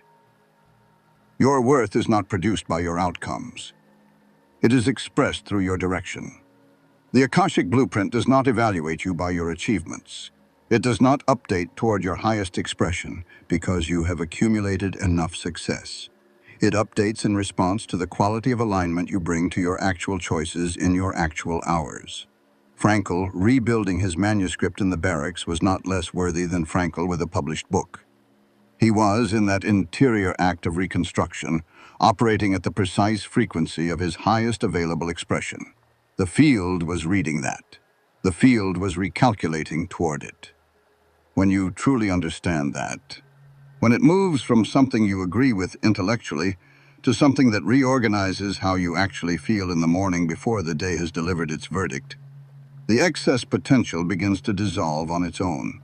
Not because you have disciplined yourself out of caring, but because the thing the caring was attached to has changed. You are no longer attached to the outcome as evidence of your worth. You are attached to the direction as the expression of it. And direction, unlike outcome, is always available. Always. Regardless of yesterday's result, regardless of how far the current plan has fallen short, regardless of how long the work has been in progress without the external confirmation you were hoping for. The direction is there. The current is there. The blueprint is recalculating from wherever you are toward wherever you are still capable of going. All that is being asked, all that reducing importance ever actually means, is that you stop making the outcome heavier than the direction. Because a direction you can move in freely without the weight of a verdict riding on every step, is a direction that moves quickly, that draws, that opens the field rather than agitating it. Michelangelo did not need the ceiling to be his greatest work. He needed to find out what it was capable of being. Beethoven did not need to hear the Ninth Symphony. He needed to follow it into the silence until it was complete. What do you need to follow? Right now, with what you have from where you are, if you could release the verdict long enough to simply move. That question is not rhetorical. That question is the practice.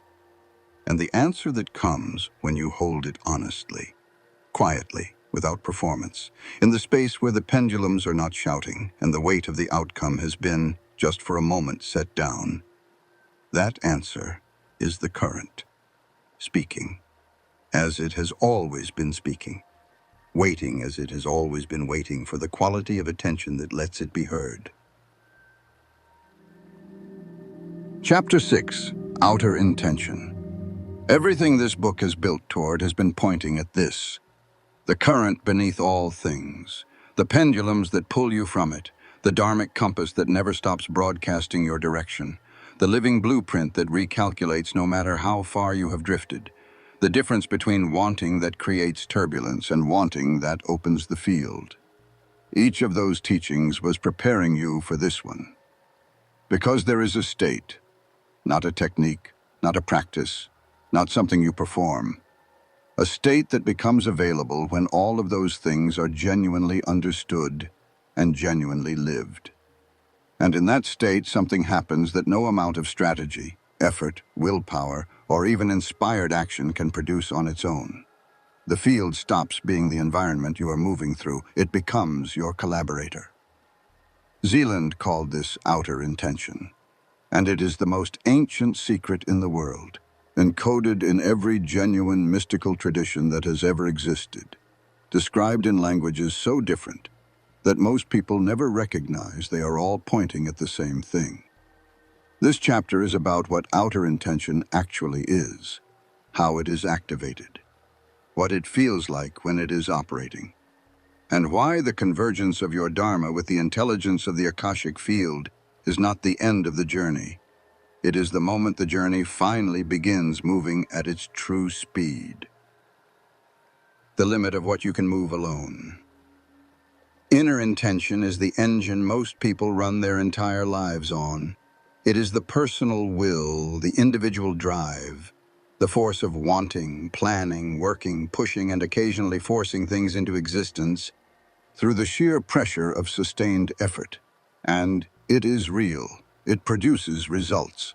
The modern world is largely built from it, from the accumulated inner intention of billions of people applying their will to the material they were given and shaping it into something new. But inner intention has a structural ceiling. It can only move what one person's force can move. It depletes because it runs on the finite reserves of a single human nervous system, and it operates, always, against the resistance of a field that is not yet aligned, that has not yet recognized the frequency of what is being attempted as the frequency it is structured to support. This is why even the most disciplined, most talented, most relentlessly committed people sometimes find themselves working at maximum capacity and producing results that feel disproportionately small. Not because they are doing something wrong, but because inner intention alone, no matter how refined, how sustained, how intelligently applied, cannot activate what Zeeland identified as the field's own momentum. Only outer intention can do that. And outer intention cannot be generated by the individual will. It cannot be produced by trying harder, wanting more, or perfecting the technique of your own effort. It arises, and this is the precise word, it arises when the frequency of your consciousness matches the frequency of your favorable line in the field with enough consistency and enough depth that the field recognizes the resonance and begins to move toward it, not as a reward, not as a cosmic endorsement of your virtue, but as the simple structural consequence of a tuning fork and a string vibrating at the same frequency. The string does not decide to vibrate. It cannot help but vibrate. The physics of the situation makes it inevitable. Outer intention is the physics of alignment made visible in a life. Rumi. After the silence, when the field wrote through him. We spoke in an earlier chapter of Rumi's crisis. The disappearance of Shams of Tabriz, the grief that his students feared would destroy him, the years of searching for the beloved in the external world before the recognition arrived that the source of what Shams had ignited was not outside him, but within. What we did not speak of is what happened after that recognition, because the recognition was not the end of Rumi's story. It was the beginning of the most extraordinary creative outpouring in the history of Islamic mystical poetry, and arguably one of the most extraordinary creative outpourings in the history of human literature in any tradition. The Masnavi, the 6-volume, 25,000-verse masterwork that Rumi dictated to his scribe Hussam Chalabi over the last 12 years of his life, was not composed. That word is too small and too deliberate for what actually happened. By the accounts of those who witnessed it, Rumi would enter states in which the poetry came through him in continuous, unbroken streams. He would dictate while walking, while eating, while turning in the whirling meditation that his followers practiced, and that the Sufi order he founded still practices today. Hussam would record, struggle to keep pace, read back what had been given. And Rumi would continue from exactly where he had left off, without reviewing, without revising, without the ordinary friction of a mind working to find the right words. He described it himself as receiving, not creating, as being written through rather than writing.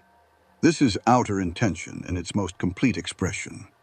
The years of grief, the interior journey from searching for the beloved outside to finding the source within, the dissolution of the excess potential that had made Shams a possession rather than a teacher, all of that had been, in the language of this book, the process of alignment, the progressive tuning of Rumi's consciousness to the frequency of his dharmic current, the removal, layer by layer, of everything that created interference between what he was and what the field was structured to move through him.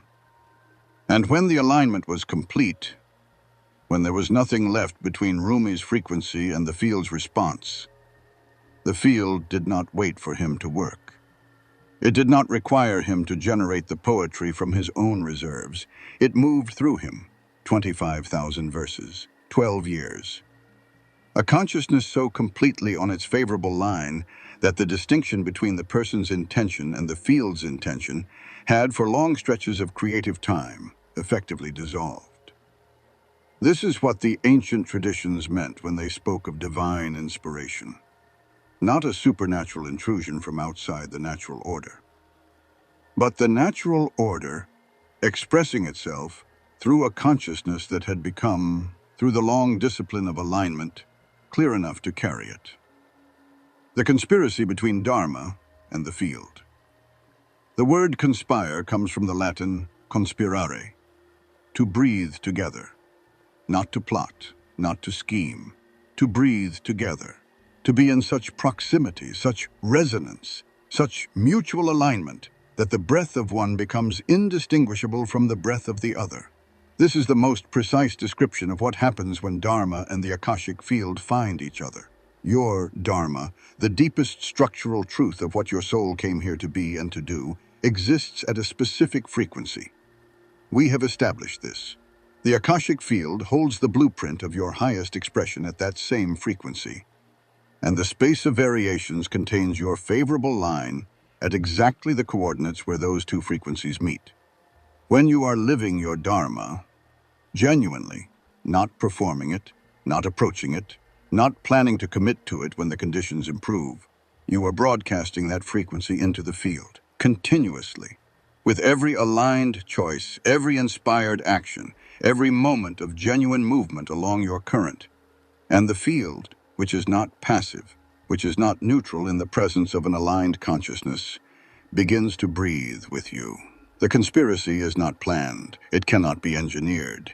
It is the inevitable consequence of two things vibrating at the same frequency in proximity to each other. The field does not decide to support you.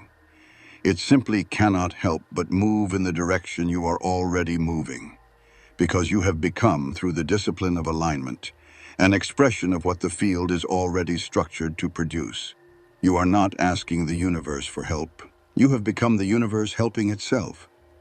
This is the teaching that the mystery schools of every ancient civilization encoded in their most protected texts. The Hermetic axiom, as above, so below, as within, so without, is not a poetic observation about the symmetry of things. It is a precise description of the mechanics of outer intention. What is established within the consciousness, the frequency, the direction, the quality of aligned movement, is inevitably reflected without in the circumstances, the synchronicities, the openings and the arrivals that constitute a life moving on its favorable line. The Vedic rishis called this Rita, the cosmic order that flows through a soul living in accordance with its own dharma, not as a blessing bestowed from outside, as a natural consequence of inside and outside finally completely breathing together. The Taoists called it Te, the virtue or power that flows through a person who has become aligned with the Tao, the way of things. Not moral virtue in the conventional sense, structural virtue. The virtue of a thing that is functioning in complete accordance with its own nature, which is to say, a thing that has become maximally available to the movement of what is already flowing through everything. And in the Akashic understanding, it is simply this. When the soul living in time and the blueprint held in the field are pointed in the same direction, the intelligence of the field pours itself into the life. Not metaphorically, structurally, as water pours into a vessel that has been made to receive it. Leonardo da Vinci and the field that could not stop giving. Leonardo da Vinci kept notebooks. This is one of the most understated facts in the history of human achievement. He kept approximately 13,000 pages of notes, sketches, diagrams, observations, and calculations across his lifetime, of which only about half have survived, covering subjects that ranged from the mechanics of bird flight to the flow of water to the structure of the human heart, to the geometry of light, to the design of war machines, to the behavior of shadows on curved surfaces. He was not trying to master all of these subjects. He was following a single question that took a different form everywhere he looked. The question was, how does the world actually work? Not how have people said it works. Not how does it appear to work from the distance of received wisdom and inherited assumption. How does it actually, structurally, precisely work? At the level of the thing itself, examined without the filter of what was already believed about it. This question was Leonardo's current, his dharmic frequency, the irresistible pull that had been operating in him since childhood, when he filled the margins of his father's legal documents with drawings of things he had observed and needed to understand more completely. And the field conspired with it in a way that makes his life, when you look at it through the lens of outer intention, read less like a biography and more like a demonstration. Consider what came to Leonardo without being strategically sought. Ludovico Sforza, the Duke of Milan, commissioned him not primarily as a painter but as an engineer and a designer of festivals, which gave Leonardo access to the materials, the workshops, and the human subjects he needed to pursue his anatomical studies. The commission for the Last Supper gave him 18 months of daily observation of human faces in the refectory of Santa Maria delle Grazie, which fed directly into the notebooks on human expression and physiognomy that would have required years of deliberate research to accumulate otherwise.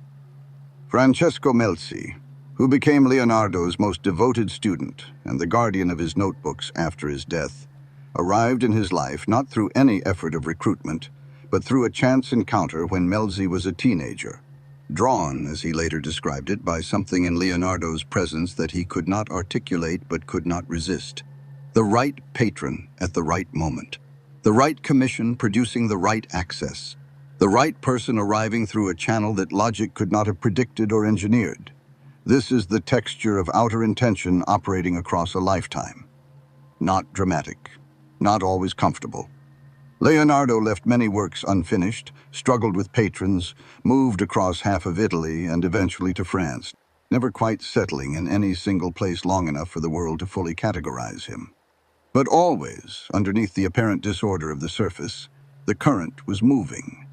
The conspiracy between his Dharma and the field was active, and what the field was conspiring to produce, through every commission, every displacement, every encounter, and every detour, was the most complete documentation of reality that any single human mind has ever attempted. The 13,000 pages were not Leonardo's achievement. They were the field's response to a consciousness that had spent a lifetime breathing with it. What activates outer intention, and what blocks it. Outer intention is not activated by spiritual practice alone. This needs to be said clearly because the spiritual marketplace is full of the suggestion that the right meditation, the right ritual, the right energetic technique will open the field on your behalf. And while practice matters, we will speak about that, practice that is not rooted in genuine dharmic alignment is simply inner intention wearing spiritual clothes. It produces the practitioner's own energy in a refined form. It does not produce the field's momentum. What activates outer intention is the convergence of three things that this book has been building toward from the first chapter. The first is genuine dharmic alignment, not the performance of your purpose, but the actual living of it. The daily choices, visible and invisible, that bring the life you are inhabiting into closer correspondence with the frequency the Akashic field holds for you. This is the tuning. Without it, there is no resonance. Without resonance, the field has nothing to conspire with. The second is reduced importance, the releasing of the verdict. We spoke of this at length in the last chapter, but it bears returning to here because it is the single most common block to outer intention, even in people who have done the work of alignment. The person who is genuinely living their Dharma, but is still conducting their life as a trial, still making the outcome the measure of their worth, is a person whose frequency is being distorted by the very thing they are working toward. The field cannot move cleanly through a consciousness that is gripping the result. The grip creates exactly the turbulence that excess potential always creates, and turbulence disrupts the conspiracy before it can fully form. The third is what might be called active surrender. And this is the subtlest of the three, the one most easily misunderstood, and the one that distinguishes genuine outer intention from the passive waiting that is sometimes confused with it. Active surrender does not mean stopping. It does not mean withdrawing your effort, or relaxing your commitment, or sitting back and waiting for the universe to arrange things on your behalf. Zeland was explicit about this. The field collaborates with a consciousness in motion. Outer intention does not replace inner intention. It amplifies it, completes it, takes what the individual will has set in motion and adds to it the momentum of the field itself. Active surrender means releasing your attachment to which specific route the field uses to move you toward your direction. This is where most people stumble. They are aligned. They have reduced the importance enough to stop gripping the verdict. They are moving, but they are moving toward a specific outcome via a specific route that they have decided in advance is the correct one. And when the field begins to conspire, when outer intention activates, and the universe begins to arrange the circumstances of their life, it often does so through routes they did not anticipate, via doors they were not watching, in forms they did not recognize as the thing they were asking for. The person who cannot release the route will miss the conspiracy entirely. They will be so focused on the door they are watching that they will not notice the wall coming down behind them.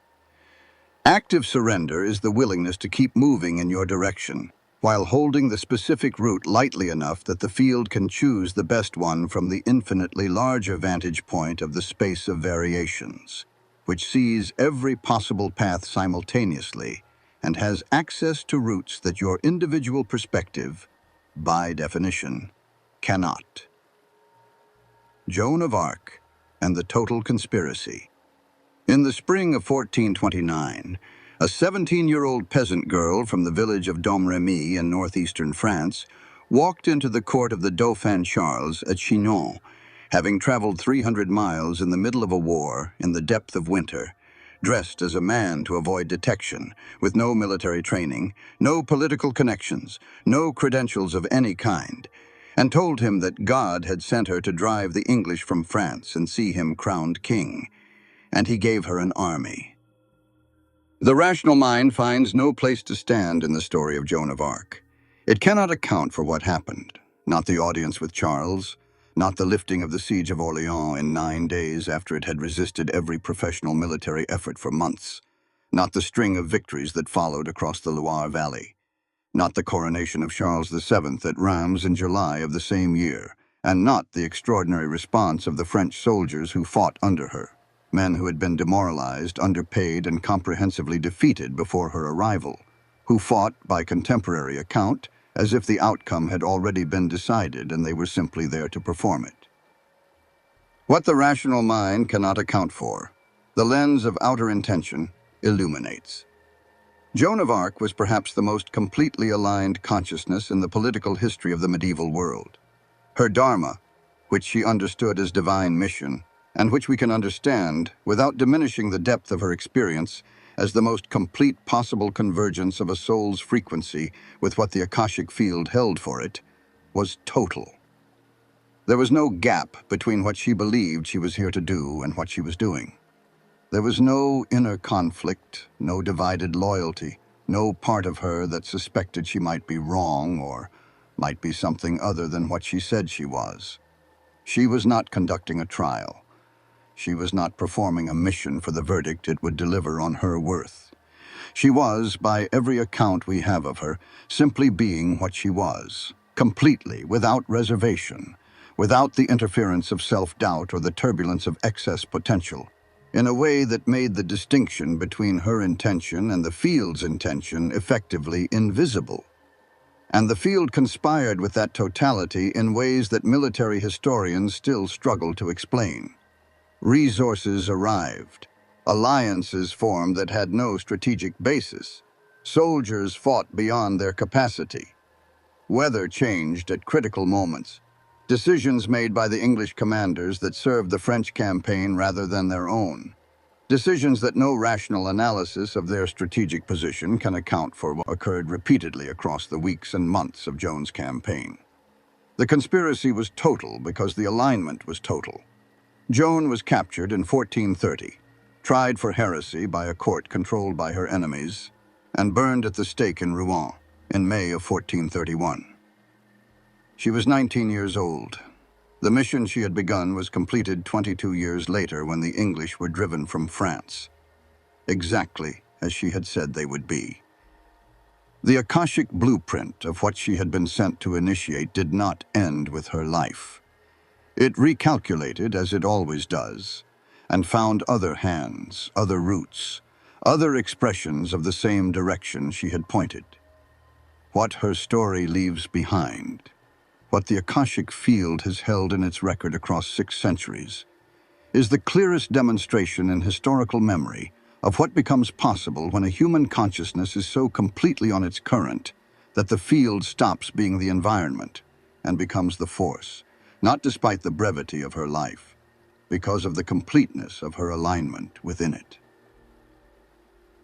Living in the conspiracy. The conspiracy between your Dharma and the field is not something you create. It is something you stop preventing. Everything this book has described, recognizing your current, withdrawing from the pendulums, reading the compass, trusting the living blueprint, releasing the weight of the verdict, choosing inspired action over desperate action. All of it has been, in one sense, a single sustained teaching about how to stop interfering with something that was already trying to happen. The field has always been moving toward the frequency of your highest expression. The Akashic blueprint has always been recalculating toward your most complete life.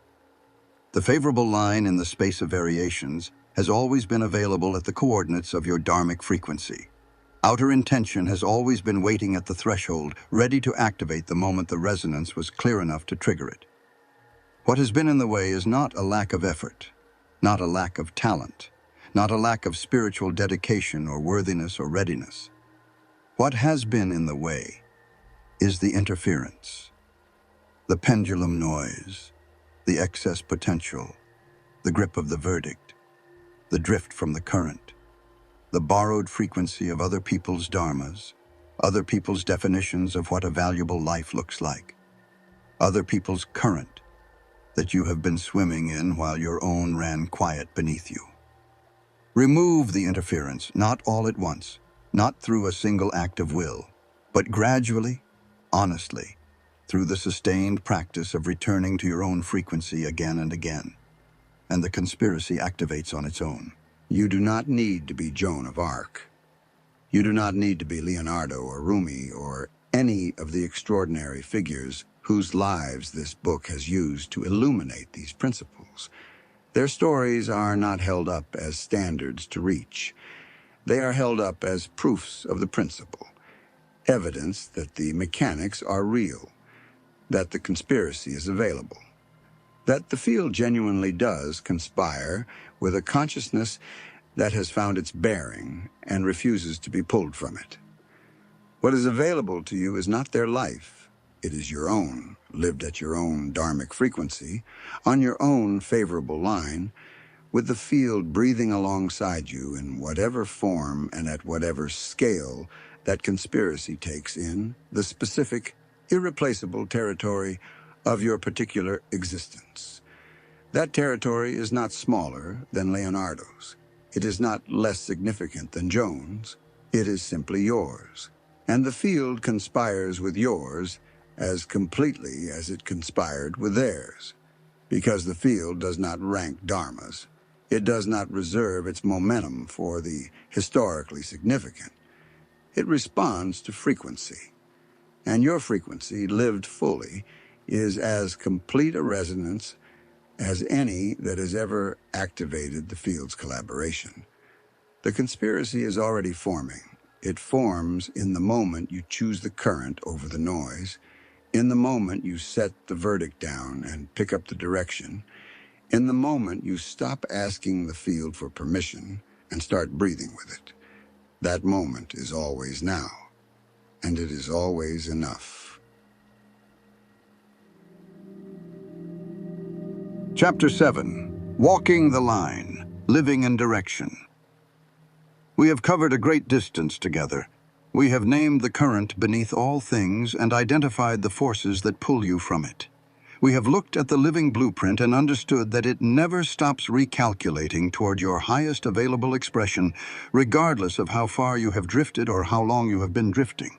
We have felt the difference between desperate action and inspired action in our own bodies, and we have stood at the threshold of outer intention, the conspiracy between a soul on its dharmic line and the field that cannot help but move with it. All of that was necessary. All of it was real. But there is a question that every teaching of this depth eventually has to answer. And it is the most ordinary question of all. What does this look like on a Tuesday morning? Not in the life of Beethoven or Joan of Arc or Leonardo. In yours. In the actual, specific, imperfect, interrupted texture of the days that constitute your existence right now. With the obligations you carry, the history you have accumulated, the gaps between where you are and where you can feel the current is asking you to go. Because the law of direction is not a philosophy to be admired from a distance. It is a practice to be lived in the proximity of ordinary life. And living it, genuinely living it, not just understanding it, requires something that no amount of insight can substitute for. It requires the daily choice to walk the line, not the heroic gesture, not the dramatic transformation, not the moment of total surrender that resolves everything at once and leaves you permanently aligned and permanently at peace. The daily choice, quiet, unglamorous, repeated. The return to the current again and again in the middle of ordinary life. This chapter is about what that actually looks like, and what it takes, and why it is, for all its ordinariness, the most significant thing you will ever do. The line is not a destination. It is a practice. The most persistent misunderstanding about everything this series of teachings has offered is the idea that alignment is a state you arrive at and then maintain. That there is a threshold, some sufficient accumulation of understanding, of practice, of inner work, beyond which you will no longer drift, beyond which the pendulums will no longer tempt you.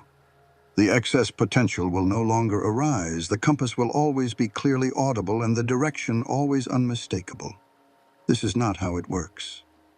And believing that it is, waiting for the version of yourself that is finally aligned enough to begin living fully, is itself one of the most sophisticated pendulums you will ever encounter, because it has the appearance of spiritual aspiration while functioning as an indefinite postponement of the thing it claims to be pursuing. The line is not a destination. It is a practice, which means the question is never, have I arrived? It is always, am I returning? Because drift is not failure. Drift is the nature of consciousness moving through a world that is full of pendulums, full of noise, full of the accumulated weight of other people's currents competing for your attention and your energy and your definition of what matters. Even the most aligned souls drift. Even the figures we have studied in this book, Rumi, Tesla, Curie, Frankl, experienced periods of profound disconnection from their current. The drift is not the problem. The drift is simply the condition of being human in a world designed to produce it. What distinguishes the person living in direction from the person who is not the absence of drift. It is the speed and the quality of the return. The person living in direction notices the drift sooner, returns to the current more readily, has less tolerance, not through discipline, but through genuine preference for the particular flatness and depletion that the wrong current always eventually produces. They know the difference now, in their body, in their quality of energy, in the texture of their days. And that knowing makes the return less effortful over time, not automatic, never automatic, but increasingly natural, increasingly felt as the restoration of something essential rather than the performance of something virtuous. This is what walking the line actually means. Not perfect alignment, the practice of return. Marcus Aurelius and the Emperor, who practiced in the dark. For nearly 2 decades, from 161 to 180 of the Common Era, the Roman Empire was ruled by a man who did not want to rule it.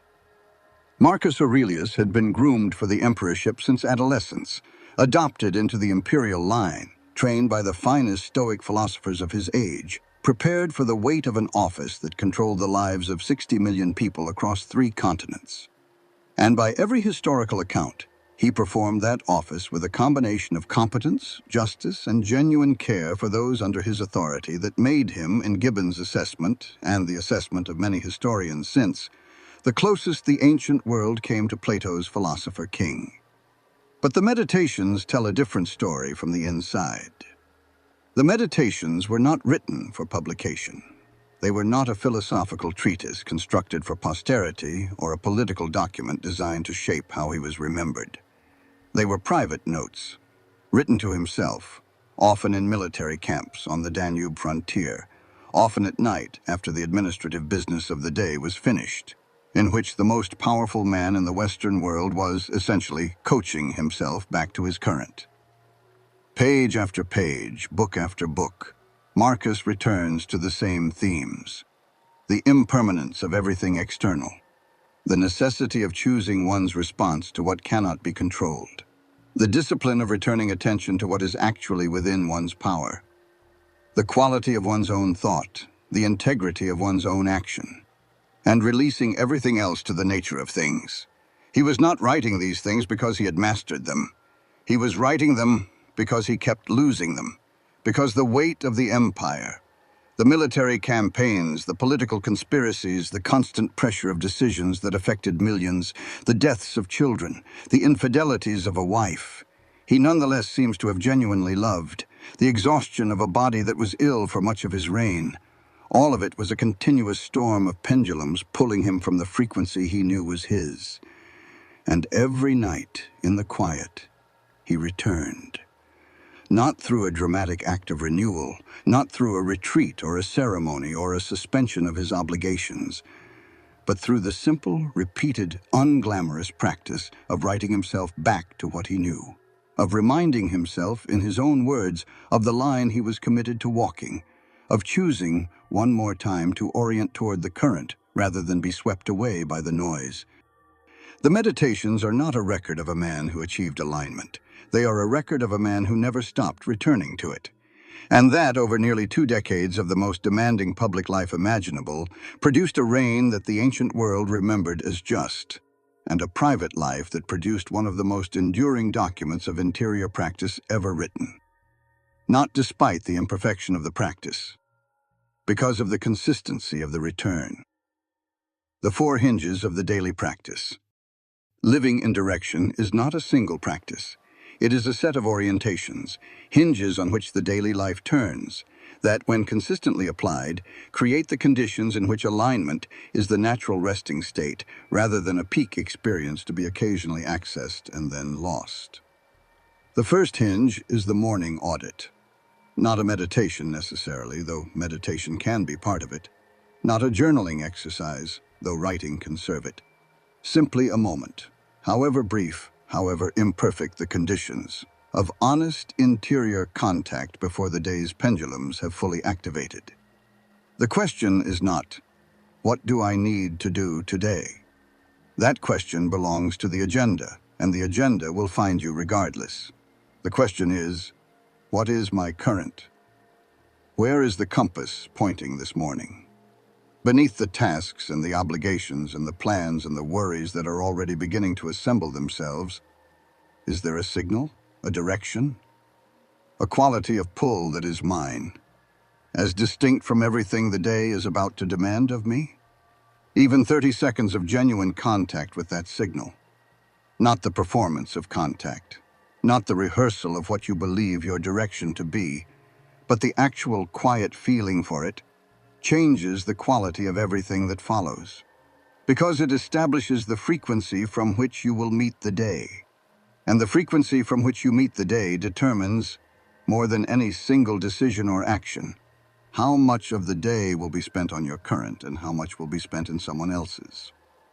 The second hinge is the pendulum check, not an elaborate process. A single question available at any point in the day, in any situation.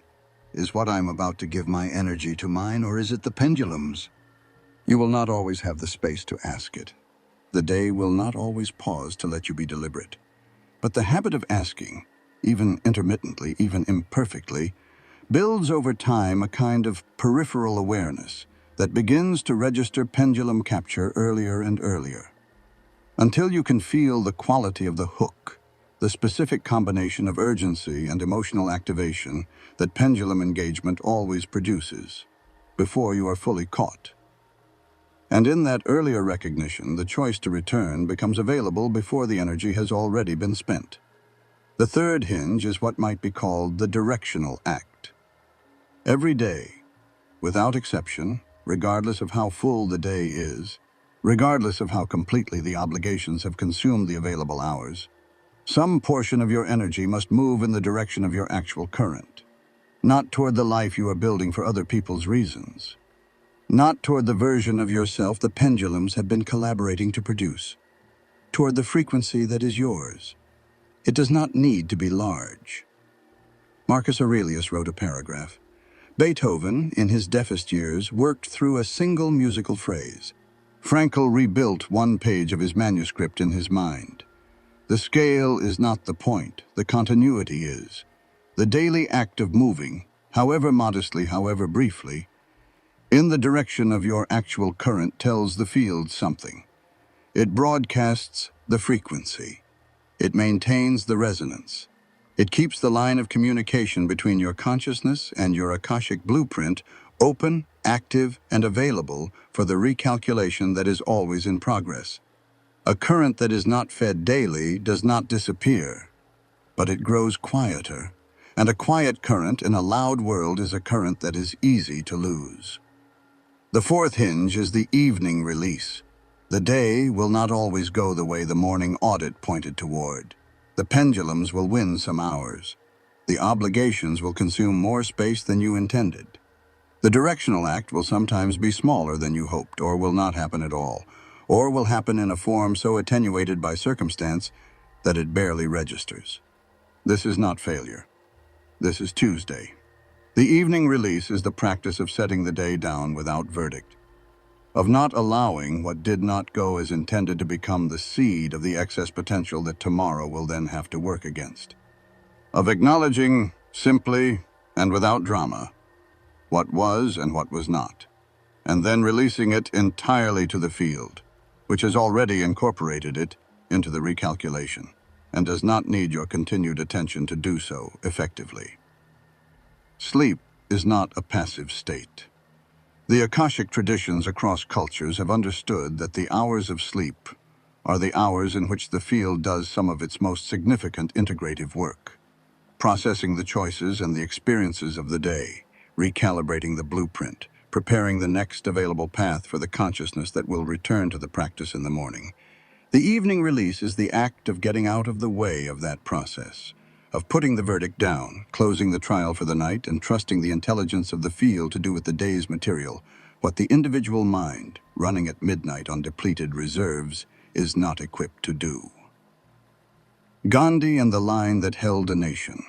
On the morning of March 12, 1930, a 60-year-old man with a walking stick, a loincloth, and 78 followers set out from his ashram at Sabarmati in Gujarat and began walking toward the sea, 240 miles, 24 days. Destination, the coastal town of Dandi, where Mohandas Gandhi intended to pick up a handful of salt from the beach in deliberate violation of the British Salt Acts, the colonial laws that taxed and controlled salt production across India, and that Gandhi had chosen with characteristic precision as the instrument of a confrontation with the entire architecture of empire. The British authorities did not initially take the Salt March seriously. The Viceroy, Lord Irwin, wrote to London that Gandhi was proposing to break a law concerning salt. The reaction in the British press was largely amused. A bespectacled old man in a loincloth walking to the beach to pick up salt was not, by any conventional strategic analysis, a threat to the most powerful empire the world had ever produced. What the British authorities had failed to understand, what conventional strategic analysis could not measure because it had no category for it, was the quality of the frequency Gandhi was broadcasting. Gandhi had spent decades walking his line, not perfectly. He was honest in his autobiography about the failures, the lapses, the long periods of confusion and error that characterized his interior life as much as his public one. But he had spent decades returning to the practice of satyagraha, truth force, the power of a consciousness that refuses to separate what it does from what it is. Returning to the discipline of ahimsa, non-violence, is not merely a tactic, but a frequency, a quality of being from which every action arose and to which every action returned. By March of 1930, the gap between Gandhi's private frequency and his public action had become so small as to be essentially invisible. He was not performing non-violence. He was not strategically deploying satyagraha as a political technique. He was, in the most complete sense, available to a human being still living in a body, being what he believed, walking what he walked, living, in the full sense of the word, in direction. And what that quality of alignment produced in the field around him was not merely political effect. It was something closer to the conspiracy we described in the last chapter. An outer intention so clearly activated that people who had never met Gandhi, who lived in villages he had never visited, who had no particular political convictions before the march began, felt the resonance of his frequency and were moved by it in ways they often could not fully articulate. 78 people left Sabarmati with Gandhi. By the time the march reached Dandi, tens of thousands had joined its edges. Within weeks of Gandhi picking up that handful of salt, civil disobedience had spread across India in a wave that no colonial administration could contain. Not through organization, not through instruction, but through the simple contagion of a frequency that, once genuinely felt, was impossible to unfeel. This is what walking the line does to the world around it, when it is sustained long enough and lived completely enough. It does not persuade, it does not convince, it does not campaign. It resonates. And the resonance the simple structural fact of a consciousness moving at its own true frequency with enough consistency that the field has fully conspired with it, reaches people in a register that is beneath argument and beneath doubt. They do not agree with it. They recognize it as the sound of something they already know. What direction looks like from the inside. It does not feel the way you might expect. Living in direction, genuinely, sustainedly, in the daily practice of walking the line, does not feel like permanent elevation. It does not feel like the resolution of all difficulty or the cessation of all doubt. It does not produce the continuous state of peaceful certainty that the spiritual marketplace tends to advertise as the hallmark of an aligned life. What it feels like from the inside is more honest than that, and more durable. It feels like knowing where you are going, even when you cannot see the next step. The compass is not always clear. There are days, sometimes long stretches of days, when the signal is faint, when the noise is high, when the pendulums have been particularly aggressive, and the current feels distant, and the question of whether you are still on your line feels genuinely unanswerable. Those days do not disappear when you begin living in direction. They simply change in character. They are no longer the evidence of a life that has gone wrong. They are the weather of a life that is real, experienced by a consciousness that has enough of a bearing to know that the compass is still there, still pointing, even when the interference is too high to read it clearly. It feels like movement that is proportionate to the effort, not effortless. That word does too much work in spiritual discourse and creates the wrong expectation, but proportionate. The work you do returns something. The energy you spend produces something that is recognizably in the direction of where you are going, rather than simply more noise in a life that is going nowhere in particular. There is a quality of traction that the wrong current never has. The sense that the ground beneath your feet is actually bearing your weight, that the steps you are taking are landing on something real. It feels like being interested in your own life. This one is less discussed and perhaps the most reliable indicator of all. The person living in direction is genuinely curious about what is next. Not in the anxious, grasping way of someone who needs the next thing to deliver the verdict they are waiting for, but in the way of someone who is following a story they find genuinely compelling, who wants to see what comes around the next bend, not because they are desperate for it to be good, but because the journey itself has become interesting enough that they are actually present for it. Boredom, in this sense, is a diagnostic. Not the boredom of a quiet afternoon. That kind of boredom is often the field's invitation to hear the current more clearly. But the chronic, pervading flatness of a life that is not going anywhere that the soul cares about. The exhaustion that is not tiredness, but meaninglessness. That quality of boredom is the compass speaking. It is the field communicating in the only language available to it through the texture of daily experience that the current is elsewhere. And it feels like coming home, again and again, not arriving, coming home. The distinction matters. Arriving implies a finality, a completion, a state that is then maintained. Coming home implies a return, a practice, a relationship between yourself and your direction that deepens not because you have mastered it, but because you have repeated it enough times that the way back is no longer unfamiliar. You know the road, not because you never leave it, because you have returned to it so many times that you could find it in the dark. Lao Tzu at the gate, the final teaching. There is a story, likely legendary, certainly true in the way that legends are true when they have outlasted the facts they were built around, about the final departure of Lao Tzu. Lao Tzu, the keeper of the imperial archives of the Zhou dynasty, the man to whom the Tao Te Ching is attributed, is said to have reached a point in his old age when he understood that the civilization around him was declining beyond recovery. The empire that had employed him was dissolving.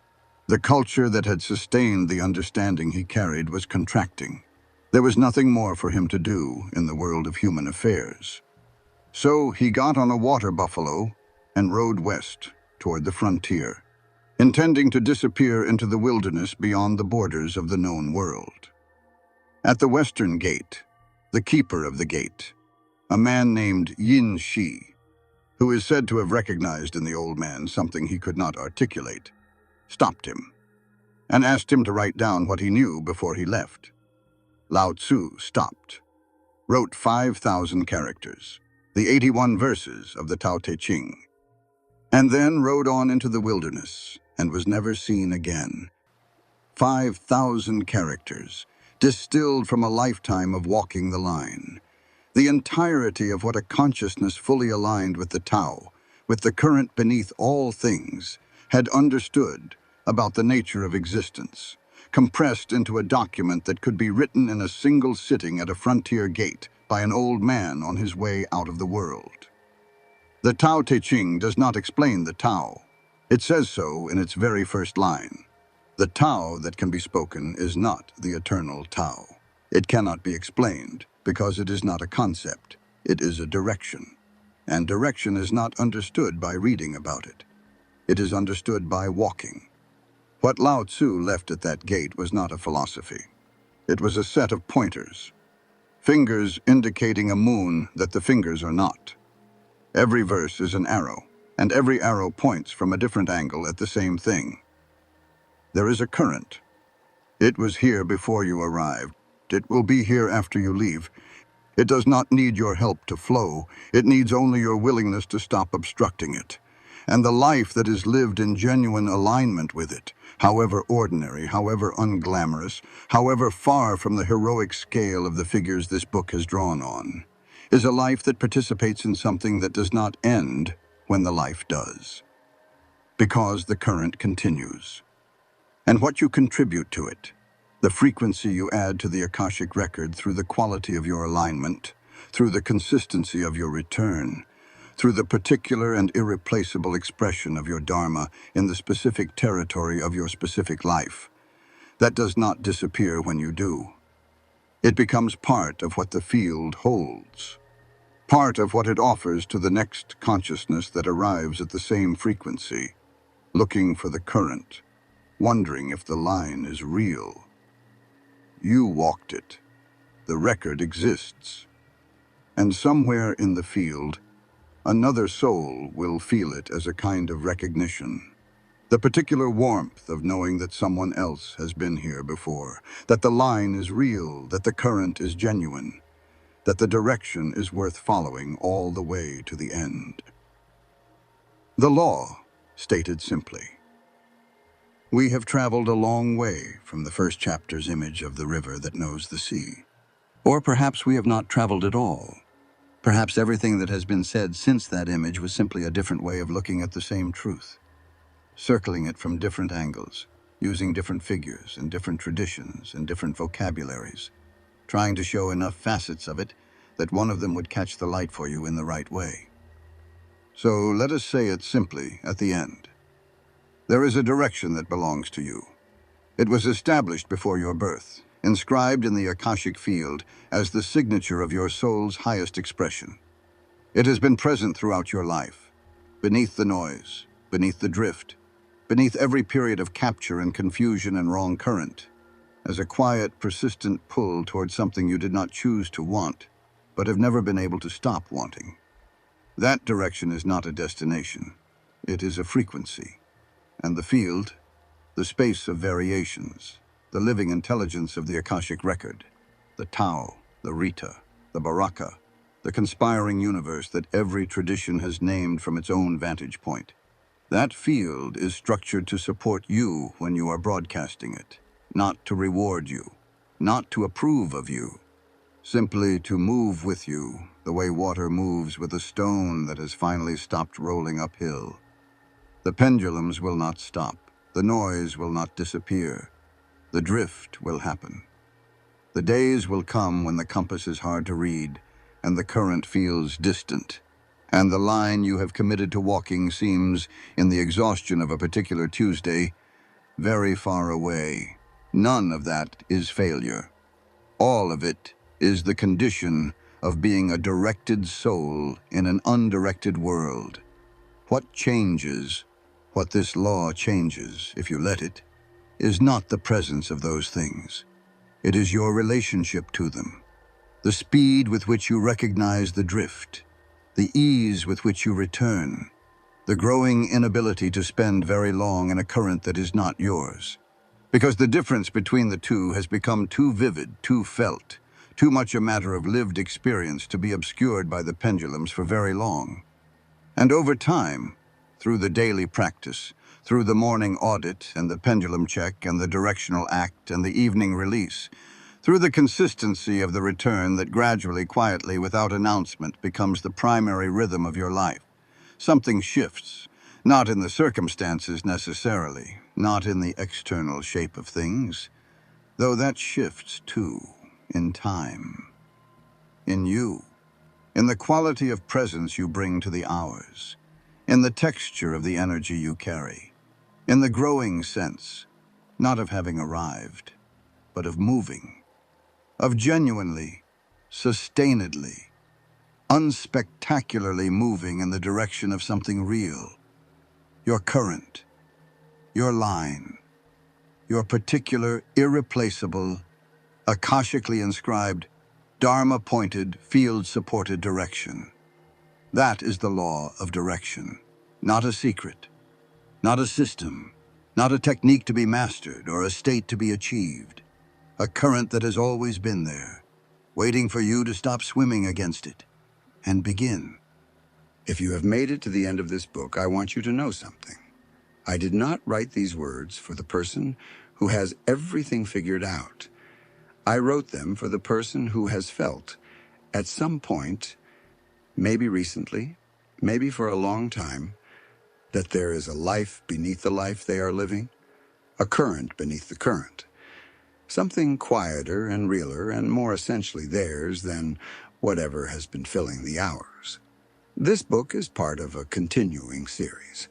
The Law of Direction is the third in a body of work that began with the Akashic Laws and continued with the Law of Dharma, both of which are available now on the Abundance Book YouTube channel. If you have not listened to those yet, I would encourage you to begin there. Not because this book requires them, it stands on its own, but because the three together form something larger than any one of them is alone. A complete architecture.